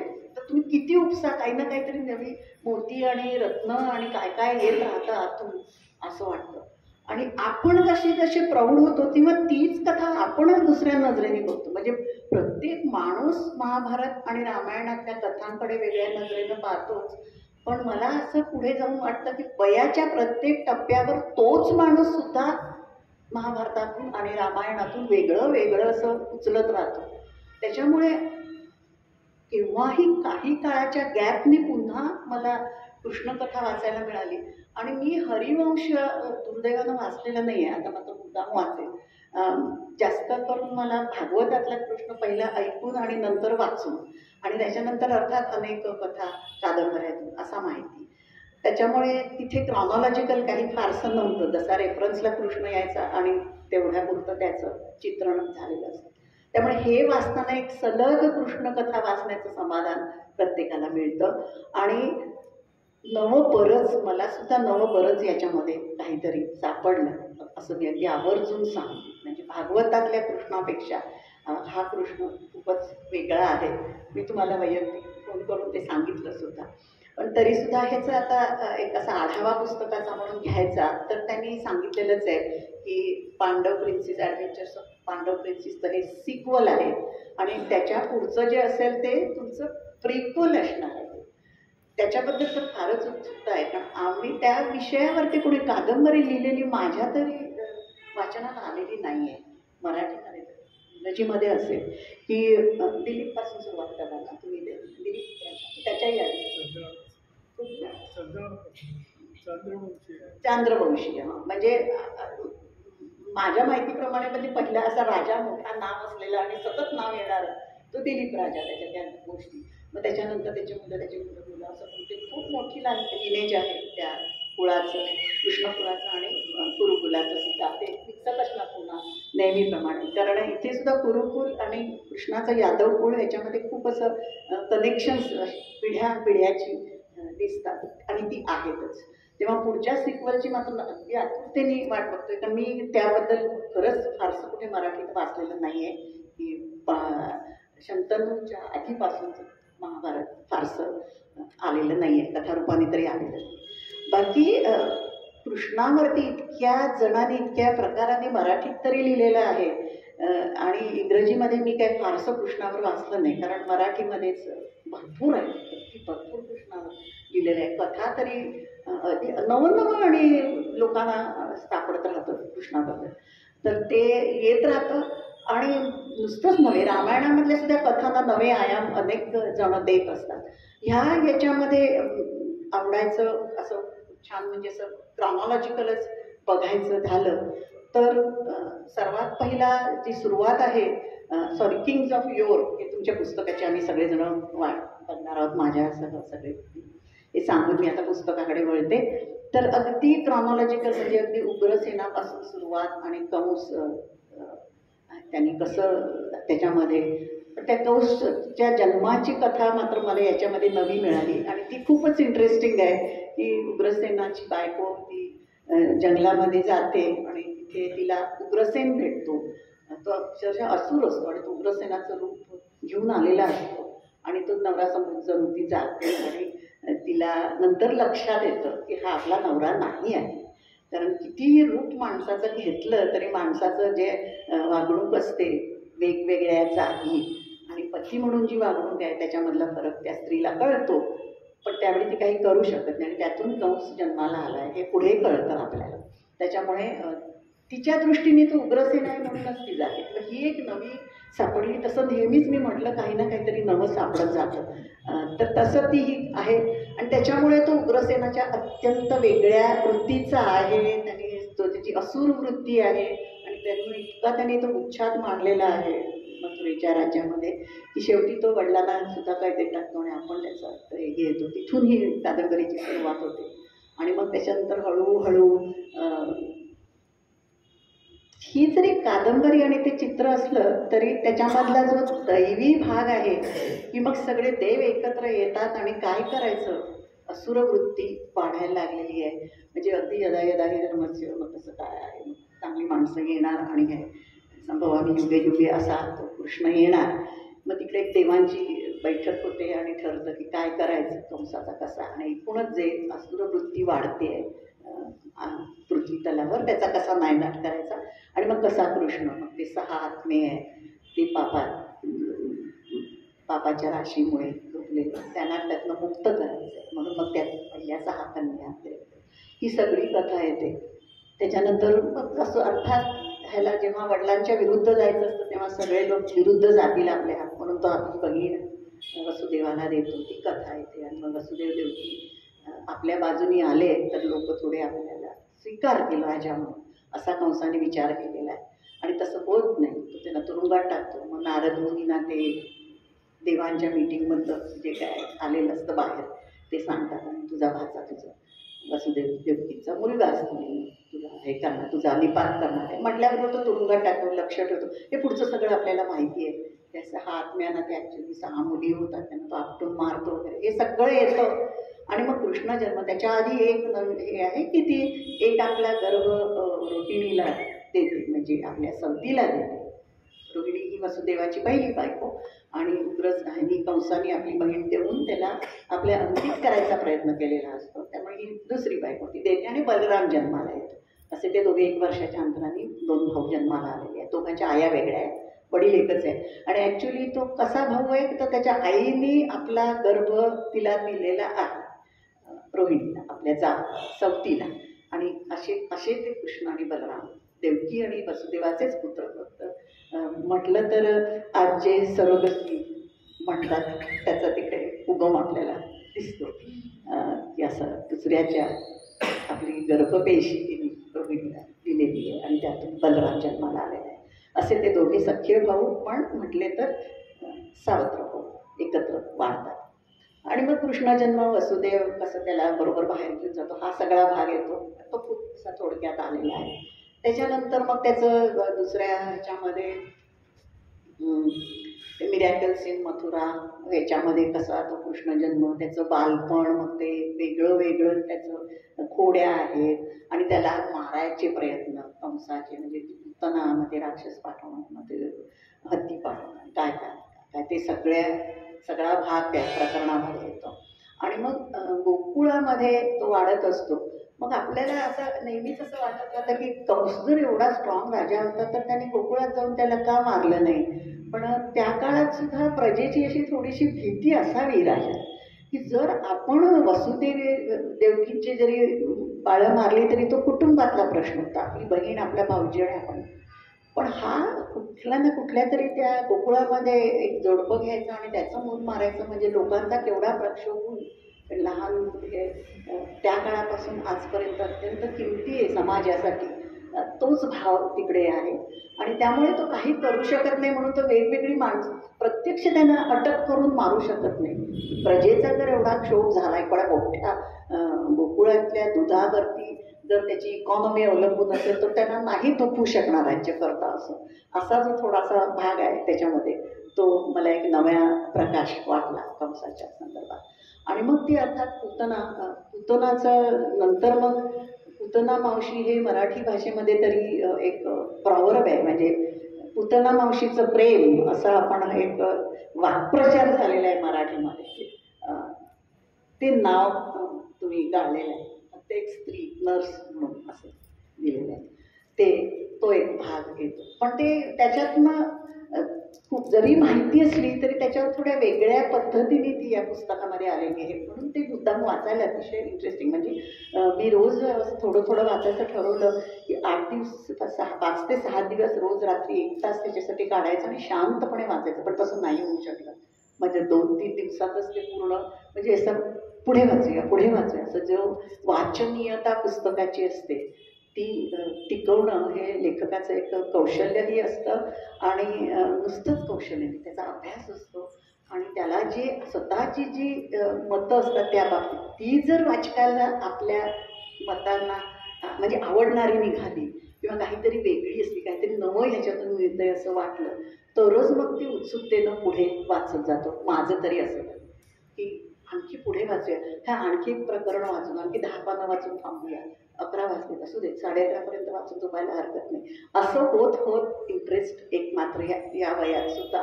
आणि एवढं 1 तास 1.5 तास वाचल्यावर डोकं थोडंसं बधीर व्हायच्या वयामध्ये सुद्धा अगदी उत्सुकतेनं ते पुस्तक खरं ते सांगते. मी विद्यार्थिनी असताना, कॉलेजमध्ये वगैरे असताना 2-2, 3-3 वाजेपर्यंत जागून पुस्तकं वाचणं ही एक झिंग असायची त्या काळात. आणि दुसऱ्या दिवशी त्याबद्दल बोलणं मैत्रिणीमध्ये की मी हे वाचलं, मी ते वाचलं. इतकी सुंदर कादंबरी, म्हणजे अगदी जेम्स हॅडलीचे आणि खास आवडीचे अगाथा ख्रिस्तीच्या पुस्तकं ती अशी रात्रभर वाचून घेतलं की ते पूर्ण केल्याशिवाय ठेवायचं नाही असं होतं. आता मात्र तसं होत नाही. 1.5-2 तासाने मेंदूला थकवा येतो, जसा काम करून शरीराला येतो तसा मेंदूला थकवा पुसतो, तसं मात्र या पुस्तकाच्या बाबतीत आहे. आणि थोडं वाच, आपल्याला आवडीचं काम करणं आणि थोडं स्ट्रेच करतो स्वतःला, तसं ह्या पुस्तकाच्या बाबतीत मी ते मला स्वतःला स्ट्रेच करून वाचलं आणि प्रत्येकाला हाच अनुभव येईल. ते अतिशय असं वाचनीयता या पुस्तकाची खूप छान आहे.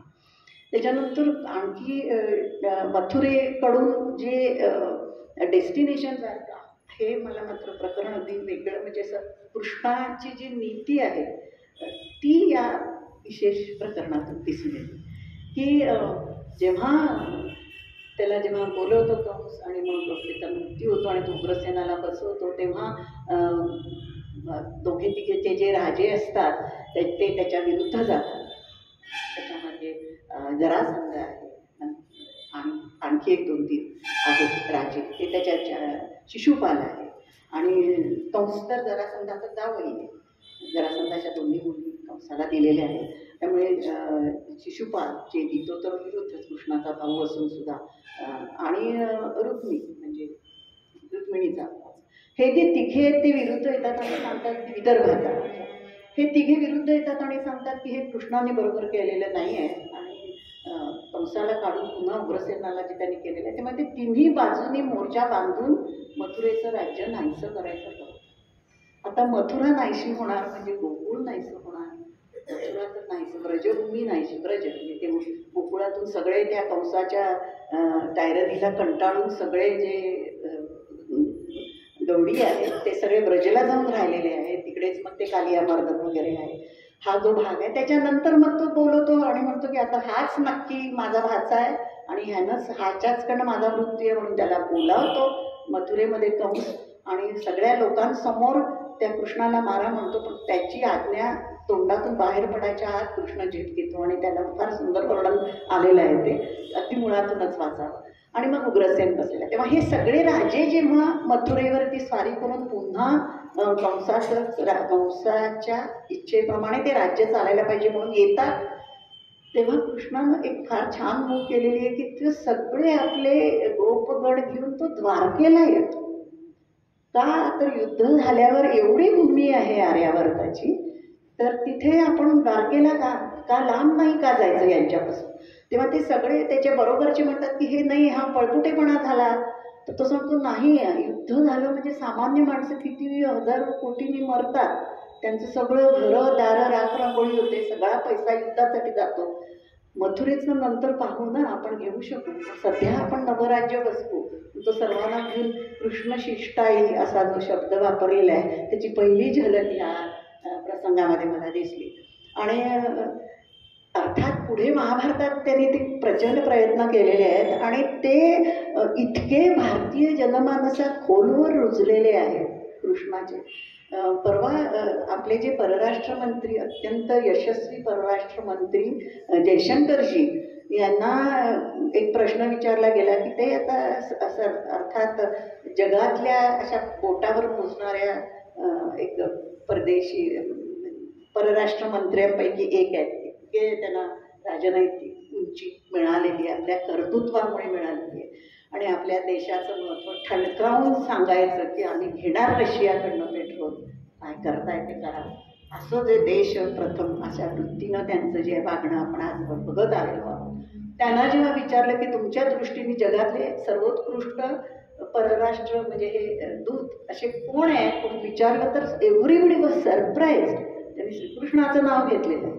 श्रीकृष्ण आणि हनुमान हे सर्वोत्कृष्ट परराष्ट्र धोरण ठरवणारे दूत आहेत आणि त्यांच्यापासून मला प्रेरणा मिळते असं त्यांनी स्पष्ट सांगितलं. त्याची झलक मला इथे दिसली की मथुरा आपण नंतर घेऊ ना, आत्ता एवढ्या लोकांचा संहार करायची गरज नाही. आणि नंतर ते त्यांनी आपले शब्द खरे केले. म्हणजे हा जो कृष्ण शिष्टाईचा आहे तो तिथून आजवर लोकांना कसा प्रेरणा देत आलेला आहे. कृष्ण आणि राम हे कधीही पृथ्वी तलावर नाहीसे होणार नाहीत याची झलकच. म्हणजे जयशंकर सारखा इतकी वर्ष बुद्धिमान आणि सक्षमपणे हाताळलं परराष्ट्र खातं आणि आजचं जे आपल्या देशामध्ये देशाचं जगामध्ये नाव उंचावणारं कार्य काही लोकांकडून झालेलं आहे त्याच्यामध्ये जयशंकरांचं नाव प्रामुख्यानं घेतलं जातं. ते सांगतात की मी श्रीकृष्णाकडून शिकलो. महाभारतामध्ये श्रीकृष्णाने जी कृष्ण शिष्टाईचा जो प्रकार आहे, फक्त 5 गावं द्या पर्यंत तो खाली आलेला आहे. त्या 5 गावाचं पुन्हा 50 करून 50,000 गावं करण्याची ताकद पांडवांमध्ये आहे हे माहीत होतं त्याला, म्हणून तर त्यांनी 5 गावं फक्त मागितली. पण ती सुद्धा द्यायला सुईच्या अग्रावर जी भूमी देणार असं त्यांनी सांगितलं. आणि मग युद्धाशिवाय पर्याय उरला नाही. युद्ध टाळण्यासाठी शेवटपर्यंत, म्हणजे मला असं वाटते की आज जी शस्त्रास्त्राच्या आहारी गेलेलं दिसतं, शस्त्रास्त्र व्यापाऱ्यांच्या आहारी गेलेलं दिसतं जग आणि युद्ध होतं, अशी ते खरंच कृष्णनीतीचीच यावेळी गरज आहे. आणि ते कृष्णाचं स्वरूप मात्र खूप छान पद्धतीने या पुस्तकामध्ये आलेलं आहे. त्यानंतर स्यमंतक म्हणायचं प्रकरण पण खूप छान हाताळलेलं आहे की आपल्यावरती नुसता आरोप झाला तर म्हणजे सीझरची बायको संशयातीत असायला पाहिजे शेक्सपियरने म्हटलेलं आहे. त्याचे कितीतरी आधी कृष्णाने म्हटलेलं आहे की माझ्यावरती नुसता आरोप जरी झाला तरी ते मला असं चरित्रावर डाग सुद्धा पडता कामा नये. अशा अर्थाचं ते स्यमंतक म्हणायचं संपूर्ण प्रकरण आलेलं आहे. आणि त्याच्यातलं देवत्व मग ते जांबुवंताला कळतं आणि मग तो शेवटी हार पत्करतो, त्याला मणी देतो. ही स्टोरी आपल्याला सगळ्यांना माहिती आहे.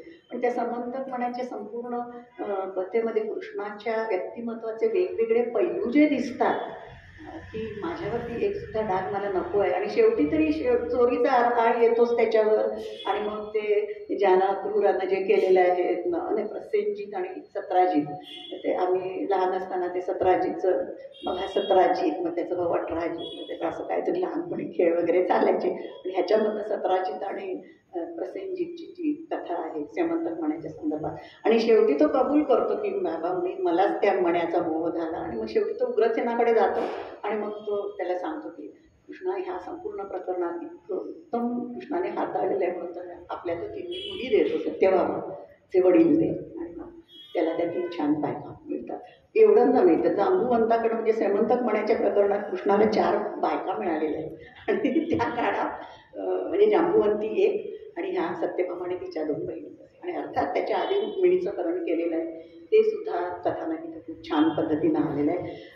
त्याच्यापेक्षा म्हणजे खांडवप्रस्थ झालं, म्हणजे खांडवन पहिला दिलं आणि मग त्याचं इंद्रप्रस्थ केलं, हे सगळे मागच्या बाजूला येतात. कृष्णाच्या आयुष्यात नुसते उल्लेख म्हणून येतात.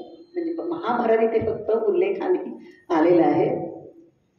आणखी एक त्याच्यामध्ये विशेष जो सिस्टर सोलॅस म्हणून ते जे प्रकरण आहे 10वं, त्याच्यामध्ये पण द्रौपदी आणि तिचं सगळं येतो. मग ते अर्जुनाला कसं ती जेव्हा द्रौपदी जेव्हा दुसऱ्या भावाबरोबर एकांतात असेल तेव्हा कोणीही पाहायचं नाही.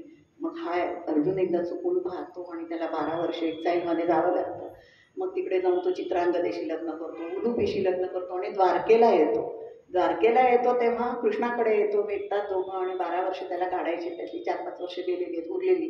मग त्यावेळी त्याच्या लक्षात येतं मग ते बहिणीशी तो लग्न म्हणजे सुभद्रेचं आणि तो सगळा प्रकार आहे त्याच्यामध्ये. तेही फार छान पद्धतीनं आलेलं आहे. आणि ह्या दोघांचं लग्न व्हावं, ते दोघं एकमेकांना आवडत आहेत हे लक्षात आल्यावर आजच्या काळात शोभावं असं ते कसं केलं एक हिंट दे की तू का नाही जात त्या सकाळी देवळामध्ये भेटायला, तिकडे येणार आहे कृष्ण.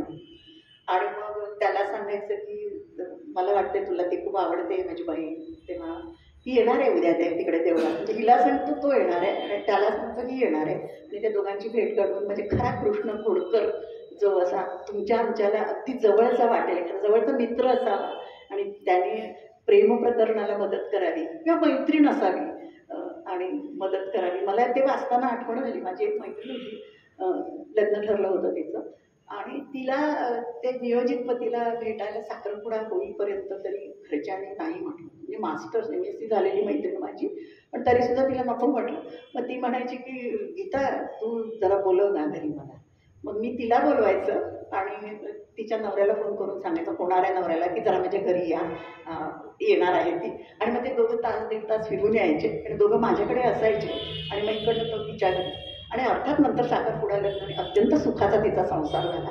पण लग्न ठरलेल्या घरच्या संमतीने असून सुद्धा आपल्याकडे हे प्रकार माझ्या 70च्या दशकामध्ये व्हायचे. आणि त्यावेळी अशी तिला मदत करायला मला थोडीशी धडधड की बरं पटकन तिची आई आली आता माझ्या घरी तर कुठे दाखवू तिला की तुझी मुलगी माझ्याकडे आहे म्हणून. पण असा प्रकार तो जो घडत होता ते बघताना मला असं आठवण झाली की आज सुद्धा हे असे मित्र तर फारच करतात. मैत्रिणी जरा घाबरून असतात आई वडिलांना ऐकून समाजात, पण मित्र भरपूर थापा मारतात. त्याच्याबरोबर भरपूर कसल्या स्टोऱ्या आहेत की एकदा एका सहज आठवणारी म्हणून सांगते की एकदा एका बापाला आपला मुलगा कुठे आहे म्हणून तो एका मित्राकडे फोन करतो की हा असा असा माझा मुलगा आलाय का, हो आत्ता येतो, आता नुकता गेला बोल म्हणून. मग त्याच्याकडे दुसरा मित्राला फोन करतो, हा इकडेच आहे, तो वरती वाचत बसलाय.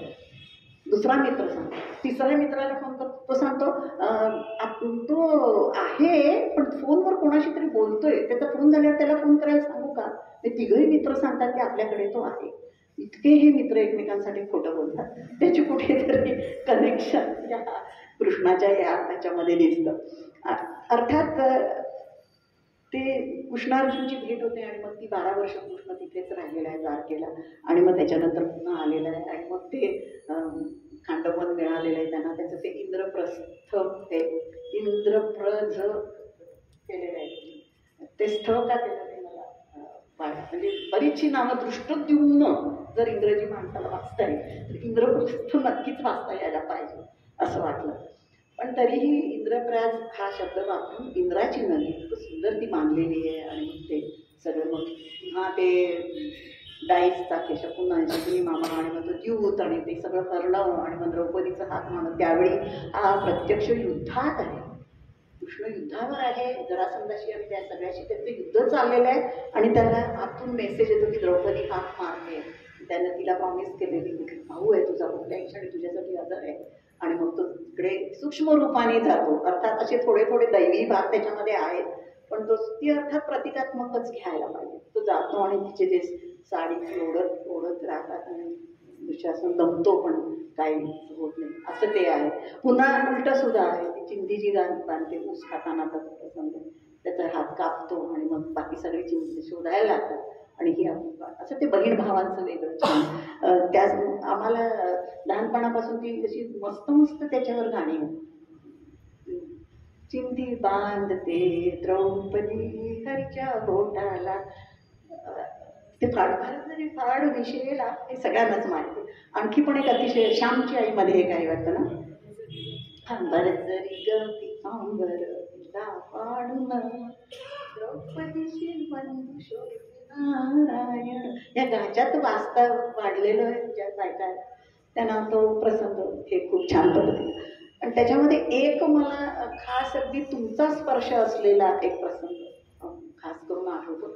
त्याच्यामध्ये आहे की त्या सगळ्या बायका एकमेकींशी तुझा संसार कसा चाललाय, माझा संसार कसा चाललाय, हा बोलतानाच एक फार छान प्रसंग तुम्ही घेतलाय. तो अगदी प्रत्येकीला आपण आपल्या मैत्रिणींबरोबर जसं बोलतो एकत्र येऊन तसा वाटतो. म्हणजे द्रौपदी तू कसं सांभाळतेस पासनवऱ्याला, किंवा तू कसं कृष्णाची रुक्मिणी आणि सत्यभामा एकमेकींची न भांडता कशा राहतात वगैरे वगैरे, असा घरगुती एकदम असा एक प्रसंग खूप छान पद्धतीनं त्याच्यामध्ये आहे. नंतर नरकासुराच्या 16,000 बायकांची त्याचा उद्धार करण्यासाठी कृष्णानं त्यांना आणलेलं आहे. एकूणच कृष्ण चरित्रात देवकी परमानंदम हे जे शब्द आहेत, ती देवकी स्त्रीत्वाचं प्रतीक असं जर आपण पाहिलं तर तो एक शब्द देवकीला आनंद देणं, परम आनंद देणं, हा स्त्री जातीला परम आनंद देणं असं आपण घेऊ शकतो. आणि ज्या ज्या स्त्रिया कृष्णाच्या आयुष्यात आलेल्या आहेत त्या सर्वांशी त्याचे इतके सौहार्दाचे आणि इतके अलौकिक संबंध आहेत की ते त्याच्यासाठी स्त्रीच्याच नजरेतनं त्याच्याकडे पाहायला पाहिजे. काही ठिकाणी ते फार छान पद्धतीनं आलेले आहेत या पुस्तकात. आणि विशेषतः द्रौपदीशी असलेले किंवा रुक्मिणी सत्यभामा आणि पारिजातकाचा तो पूर्ण प्रसंग त्याच्यामध्ये सुद्धा, किंवा एकीचे डोळे झाकले आणि दुसरीचं चुंबन घेतलं, सत्यभामेचे डोळे झाकले आणि दोघी बसलेल्या होत्या आणि आला कृष्ण एकदम, मग ते सत्यभामेचे डोळे झाकले आणि रुक्मिणीचं किस घेतलं, असा तो काय प्रसंग आहे नाटकामध्ये किंवा. म्हणजे ह्यातनं जे कृष्ण असा सर्वच स्त्रियांना आणि त्या एवढ्या त्याच्या 4 बायका आहेत आणि त्या 16 त्यातल्या कधी त्या एकमेकींचा दुस्वास करत नाही. म्हणजे प्रत्येकीला तिच्याकडे असताना तो 100% आपला याची एवढी खात्री आहे की त्यांच्याकडे सवती मत्सर अजिबात दिसत नाही, काहीही दिसत नाही. त्या अर्थानं मला ते देवकी परमानंदम हे शब्द म्हणजे वसुदेव सुतम देवम, देव हा वसुदेवाच्या पोटी आला, हे जसं वसुदेव सुतम देवम. मग कंस चाणूर हे संपूर्ण असुर वृत्तीचा नाश केलेला आहे मर्दाने. काली आला त्याच्यामध्ये, सगळेच आले, जरासंध आला, शिशुपाल आला, ज्यानं अनर्थ करायचा प्रयत्न केला त्या सर्वांचं मर्दन त्याने केलेलं आहे. त्याच्यामुळे तो एक तिथे आला. देवकी परमानंद म्हणजे सगळ्या स्त्रियांची सुधार त्यांनी केलेले आहे. त्याच्यामध्ये कुब्जेचा एक खास उल्लेख मी करेन की तुम्ही कुब्जा नाव जरी नसलं तरी ती एक चंदनगा स्त्री आहे आणि ती सकाळी उठून कोणी उठायच्या करत असते, कारण ती कुरूप असते, कुबड असतं तिला आणि तिला काही ते नसतं आणि ते कृष्णाला स्पर्श करतो आणि तिचं कुबड नाहीचं होतं आणि तिला खूप आनंद होतो. ती त्याला चंदन लावते वगैरे आणि सांगते, मी सरळ सांगते मी तुझ्या प्रेमात पडलेली आहे. ह्या कथेमध्ये तर मला असं वाटतं की तो स्पर्श एक कृष्णाचा झाला आणि तिला स्वतःला आतून सुंदर वाटलं. स्त्रीला स्वतःला आतून सुंदर वाटतं हे तिच्या सौंदर्याचं सगळं पहिलं लक्षण आहे आणि ते कृष्णाने तिला दिलेलं दान आहे कुब्जेला. ते आपलं ती मुरली वाजते मध्यरात्री, एक गाणं आहे ना, माझ्या हे माझ्या असतं हे माझ्या असतं, ती कुब्जा पहाटे ते मुरली रव हा मुरली तिकडून आला हा मुरली रव हे माझ्या असतं हे माझं असतं, तिची न कविता आहे. आता ते असं जे कृष्णाच्या आयुष्यातल्या स्त्रिया आहेत त्या अशा त्या 16,000 बायकांच्या बाबतीत पण असंच आहे. त्या नरकासुराला तेव्हा विचारतो आणि त्या बंदिवासातून त्या स्त्रियांना तुम्ही तुमच्या घरी जा, कुठे आहे आम्हाला घर, आम्हाला तर कोणी नाही आहे आणि बंदिवासात आमच्यावर इतके अनन्वित अत्याचार केले, यात आम्हाला कुठलीही जागा नाही आहे. तर सत्यभामा त्याला सांगते काय करायचं म्हणून तो सत्यभामेला विचारतो. त्या सगळ्यांना तो द्वारकेला घेऊन येतो आणि सांगतो की त्यांच्यासाठी एक स्वतंत्र नगर बसवावं. ते 16,000 महाल उभे राहतात, तिथे त्या राहतात आणि त्यांचा योगक्षेम शेवटपर्यंत कृष्णाने पाहिलेला आहे. तर हा एक कृष्णाच्या व्यक्तिमत्वाचा जो भाग आहे देवकी परमानंद, तो पण खूप छान पद्धतीने आलेला आहे. आणि नंतर अर्थात कृष्ण शिष्टाईचा जो भाग आहे तो खूप डिटेलमध्ये आहे, मुळातूनच वाचावा एवढा असं मी सांगेन. आणि त्या कृष्णशिष्टाई नंतर शेवटी जेव्हा युद्धाचं येतं तेव्हा मी कोणाला हवा, सैन्य कोणाला हवं, ती स्टोरी तर सगळ्यांना ठाऊक, कथा सगळ्यांना ठाऊक आहे. त्यातून मग ते मोठं युद्ध होतं. फक्त हे 175 पानाच्या ऐवजी आणखी 10 पानं वाढवून तुम्ही त्यातलं देवकी परमानंदम कृष्णम वंदे जगद्गुरु हा जो शेवटचा कृष्णाचा पैलू आहे तो सुद्धा तेवढाच महत्त्वाचा आहे. गीतेवरचा जो त्याचा उद्देश आहे तो 3-4 पानात यायला हवा असं मला वाटतं. कादंबरी अतिशय सुंदर झालेली आहे पण ते वसुदेव सुतम देवम भाग आला, कंसच्या अमूर्वर्गम आला, देवकी परमानंद हा भाग सुद्धा आला. फक्त कृष्णम वंदे जगद्गुरु हे तुलनेनं त्याच्या चरित्रातनं त्याच्या आयुष्यातल्या घटनातनं आपण जे शिकत जातो ते वेगळंच आहे, त्याचा काही वादच आहेच आहे ते याच्यामध्ये. पण जगद्गुरु त्याला जी पदवी दिलेली आहे ती भगवद्गीता थोडी तरी त्या 175ची 80 पानं करून तेवढी आली असती तर मला ते आणखी परिपूर्ण म्हणजे काय असं शेवटी माणसाला वाटतं की कुठेतरी तीळ म्हणून आपल्याला पाहिजे. तुम्ही हा तीळ आहे असं समजा, ते अत्यंत सुंदर काढलेल्या शिल्पावर हा मी एक तीळ लावते त्याने त्याचं सौंदर्य आणखी वाढेल असंच याच ते घ्यावं असं मी म्हणेन. मग ते राजसूय यज्ञ आणि मग ते सगळे अतिशय डिटेलमध्ये आणि खूप छान पद्धतीनं हे सगळं आलेलं आहे. आणि त्याच्यानंतर द्रौपदीच्या थाळीचा प्रसंग असेल, शिष्टाईचं असेल आणि मग गांधारीचा जो शाप आहे तो त्यानं शांतपणे स्वीकारलेला आहे. खरं तर तो देवादिदेव आहे. गांधारी जेव्हा शाप देते की जसा माझ्या डोळ्यासमोर माझ्या पुत्रांचा नाश तसंच तुझ्या डोळ्यासमोर यादव कुळाचा नाश पाहशील, ते शांतपणे स्वीकारतो आणि यादव कुळाचा नाश त्याच्या डोळ्यासमोर होतो. तो कसा तो काही थांबू शकत नाही आणि मग हळूहळू अर्थात त्याच्या आधी 40 वर्ष तर तो खूप सुंदर राज्य करतो की द्वारका हे अगदी उच्च स्थानी पोचतं यादवांचं राज्य. आणि मग नंतर यादवी तंशत पण अति समृद्धी आली की माणसाला हळूहळू सगळ्या आपल्या शौर्याचा आपल्या कर्तव्याचा विसर पडत राहतो आणि व्यसनाच्या आहारी माणसं जातात, तशी ती जातात. त्याच्यामुळे एकमेकांबरोबर वादावादी करतात आणि सर्वांचाच नाश होतो. आणि मग शेवटी सुद्धा जो आपल्या दारू नावाचा त्याचा जो आहे पूर्ण ते फार महत्त्वाचं पात्र आहे या पूर्ण पुस्तकामध्ये. दारूक हा जो कृष्णाचा सारथी आहे त्या फार छान पात्र आहे आणि त्याच्या खूप महत्त्वाच्या भूमिका त्याच्या या पुस्तकात दिसतात, ज्या आधी माझ्या वाचनात आलेल्या नव्हत्या. बऱ्याच ठिकाणी कृष्णचरित्र आणि कृष्णाची संदर्भ वाचून सुद्धा. तर त्याला तो सांगतो की तू अर्जुनाकडे जा आणि सांग की मी जशा सर्व नरकासुरांच्या स्त्रियांना आणि अभय दिलं आणि त्या इथे राहिल्या, तशा आता ह्या सर्व यादवांच्या स्त्रिया द्वारका बोलल्यावर तू हस्तिनापुराला घेऊन जा. आणि अर्जुन येतो त्या सगळ्यांना हस्तिनापुराला घेऊन जातो.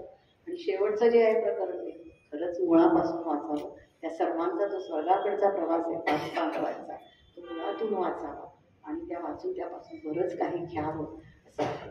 ते अतिशय उत्तम असं कृष्णचरित्र इंग्रजीमधलं वाचकांना तुम्ही दिलं. आणि मला काय हे टीनेजरसाठी त्यांना माहिती मिळेल हे ठीक आहे, पण ह्यातला जे बिटवीन द लाईन्स आहे ते चांगल्या वाचकाला आणि महाभारत आणि रामायण नीट माहिती असलेल्या माणसाला सुद्धा बऱ्याच नव्या गोष्टी देणारा आहे असं मी अगदी आवर्जून सांगेन. तेव्हा हे फक्त तुमच्या मुलांसाठी नाही तर तुमच्या स्वतःसाठी इथे असलेल्या जवळजवळ सर्वांना कृष्णकथा माहिती आहे, त्यांना सुद्धा यातलं नवीन बरंच काही मिळेल असा ती मला खात्रीच आहे. तेव्हा पुढच्या पुस्तकाची तर मी अतिशय आतुरतेने वाट बघते. आणि कथासप्तकाबद्दल ते बोललेलेच आहेत. त्यातलं मला पण त्या माग्याला कथासप्तकाला प्रस्तावनाच माझी लिहायचं भाग्य मला मिळालं आणि आहे ती प्रस्तावना याच्यामध्ये. आणि त्या प्रस्तावनेत मी प्रत्येक कथेचं थोडक्यात लिहिलेलं आहे, तुम्ही विकत घ्या, ते आपण परत वाचालच. पण एका नवीन पती पत्नीच्या नात्याबद्दल तुम्ही जे लिहिलेलं आहे, त्या 2 कथा आहेत त्या मी खास मला आवडल्या. कारण म्हटलं तर त्याच्यामध्ये पारंपरिकता आहे आणि ह्या 2 पुस्तकामधला एक धागा जो आहे की शेवटी माणसाचं वागणं श्रेष्ठ साहित्याचं काय गमक असतं. माणसांची नाती कशी रंगवली जातात, कशी बदलत जातात, काळाच्या कसोटीवर कशी विखरतात, कशी एकत्र येतात, दृढ होतात, विस्विषित होतात, पुनरुज्जीवित होतात. हा सर्व जो अनुबंध आहे भावनांचा आणि नात्याचा त्या दोन्ही पुस्तकामध्ये. त्याच्यामुळे यापुढे तुमच्याकडून खूप चांगल्या चांगल्या पुस्तकांची, कथांची आणि अर्थात त्या प्रीक्वलची अपेक्षा तर आहेच. तुम्हाला खूप खूप शुभेच्छा. माझं जरासं लांबलेलं भाषण तुम्ही शांतपणे ऐकून घेतलं त्याबद्दल तुम्हा सर्वांचे आभार.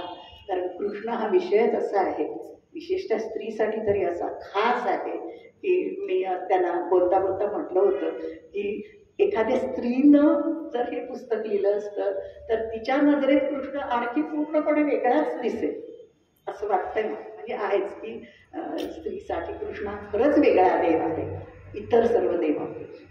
तर तुम्हाला पुढच्या लेखनासाठी खूप शुभेच्छा देते.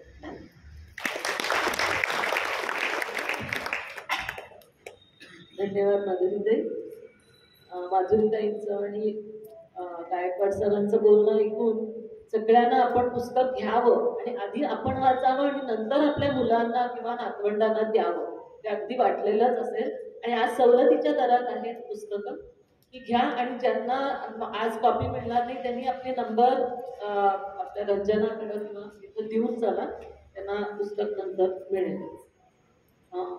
आता मी बघता आपण कार्यक्रमाच्या शेवटाकडे पोहोचलोय.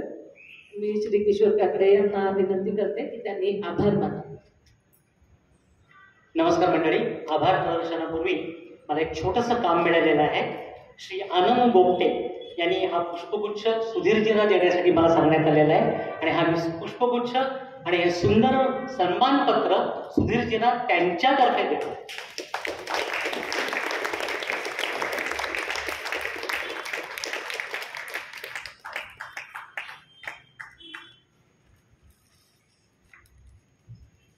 जवळजवळ गेले 3 तास आपण इथं बसलेलो आहोत.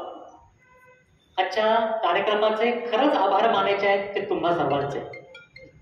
सुधीर जोगळेकरांचा जनसंपर्क किती दांडगा आहे ते तुमच्या उपस्थितीवरून दिसतंय आणि म्हणून तुम्हा सर्वांचे मनापासून आभार. तुमच्यासाठी तुम्ही टाळ वाजवायला हरकत. सध्या महाकुंभ सुरू आहे आणि आज लोकमान्य ग्रंथालयात बेळगावच्या 3 साहित्यिकांचा संगम इथे होत आहे. 2 साहित्यिकांनी तर आपल्या पुस्तकाची हाफ सेंचुरी कंप्लीट केलेली आहे. सुधीर जोगळेकर यांनी किती पुस्तक लिहिली मला माहिती नाही, पण 2 फेब्रुवारी 2020ला लोकमान्य सोसायटीमध्ये असाच एक सुंदर कार्यक्रम झाला होता. तो त्यांच्या पुस्तक प्रकाशनाचा होता. सुधीर जोगळेकरांचा कार्यक्रम म्हणजे नीट संयोजन अनेक माणसांचा त्याच्यामध्ये सहभाग आणि अनुभव आणि युवा या दोन्ही पिढींचा संगम म्हणजे सुधीर जोगळेकरांचा कार्यक्रम आणि जनस्थिती उपस्थिती दणदणी हा सुधीर जोगळेकरांचा कार्यक्रम. त्यासाठी त्या उत्सव मूर्तीचं मी मनापासून आभार मानतो. मंडळी, आपल्या सर्वांचं स्वागत चहा आणि गरमागरम पदार्थाने झालं. ज्यांनी कोणी ही व्यवस्था केली अर्थातच सुधीरजींनी केलेली आहे, त्यांच्या परिवाराचे आणि ज्यांनी ही व्यवस्था केली त्यांचे मनापासून खूप खूप आभार. मगापासून सुंदर सूत्रसंचालन केलं ते आरती आपटेजींनी, संजीव जोशींनी स्वागत केलं आणि विद्या देशपांडेजींनी परिचय करून दिला. त्या सर्वांचे मनापासून आभार. मगाशी जसं मी म्हणालो, 2 युवा मुलींचे इथे प्रतिनिधी होते. एक अगदी छोटी अनुश्री आणि आमच्या बुक लव्हर्स क्लबची युवा सदस्य सोजवळ पाटील या दोघींनी फार सुंदर इथं भाषण सादर केलं. त्यांचेही मनापासून आभार. लोकमान्य ग्रंथालयाचे कार्याध्यक्ष श्री जगदीश कुंटे, त्यांचा सर्व स्टाफ, बुक लव्हर्स क्लब आणि बुक लव्हर्स क्लबचे सारे पदाधिकारी यांचे मनापासून आभार. खरं तर आज सुधीर जोगळेकरांनी जो जुळ्याला जन्म दिलाय असं म्हटलं तरी काय हरकत नाही. एका पुस्तकाचा जन्म देणं म्हणजे खूप कठीण असतंय. 2-2 पुस्तकांना जन्म देणं हे महाकठीण असतंय. त्यांच्या वेदना तुम्ही समजू शकता.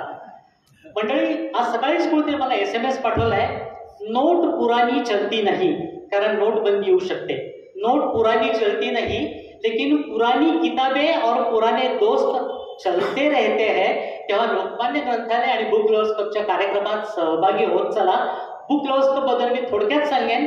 प्रत्येक शुक्रवारी संध्याकाळी 6 वाजता आम्ही इथं जमतो. कोणीही एका पुस्तकाचा परिचय करून देतं 30-40 मिनिटं. नंतर आम्ही चाय पे चर्चा करतो. 6 वाजता सुरू झालेला हा कार्यक्रम 7:15-7:30 पर्यंत संपलेला असतो. अशा रीतीनं महिन्याला आम्ही 4 पुस्तकं ऐकतो, म्हणजेच वर्षाला 50 ते 60 पुस्तकं ऐकतो. अशा या बुक लव्हर्स क्लबच्या परिवारात आणि लोकमान्य ग्रंथालयाच्या परिवारात तुम्हा सर्वांचं मनापासून स्वागत. आणि पुन्हा एकदा ज्यांचे आभार मानायचे राहून गेले त्यांचेही मी मनापासून आभार मानतो. पुन्हा एकदा अशीच गर्दी प्रत्येक कार्यक्रमाला करत चला. आणि सर्वात शेवटी मी माझ्यातर्फे सुधीर जोगळेकरांचं कौतुक करतो. हे राम मंदिर आणि हा चॉकलेटचा पुडा मी माझ्यातर्फे करते.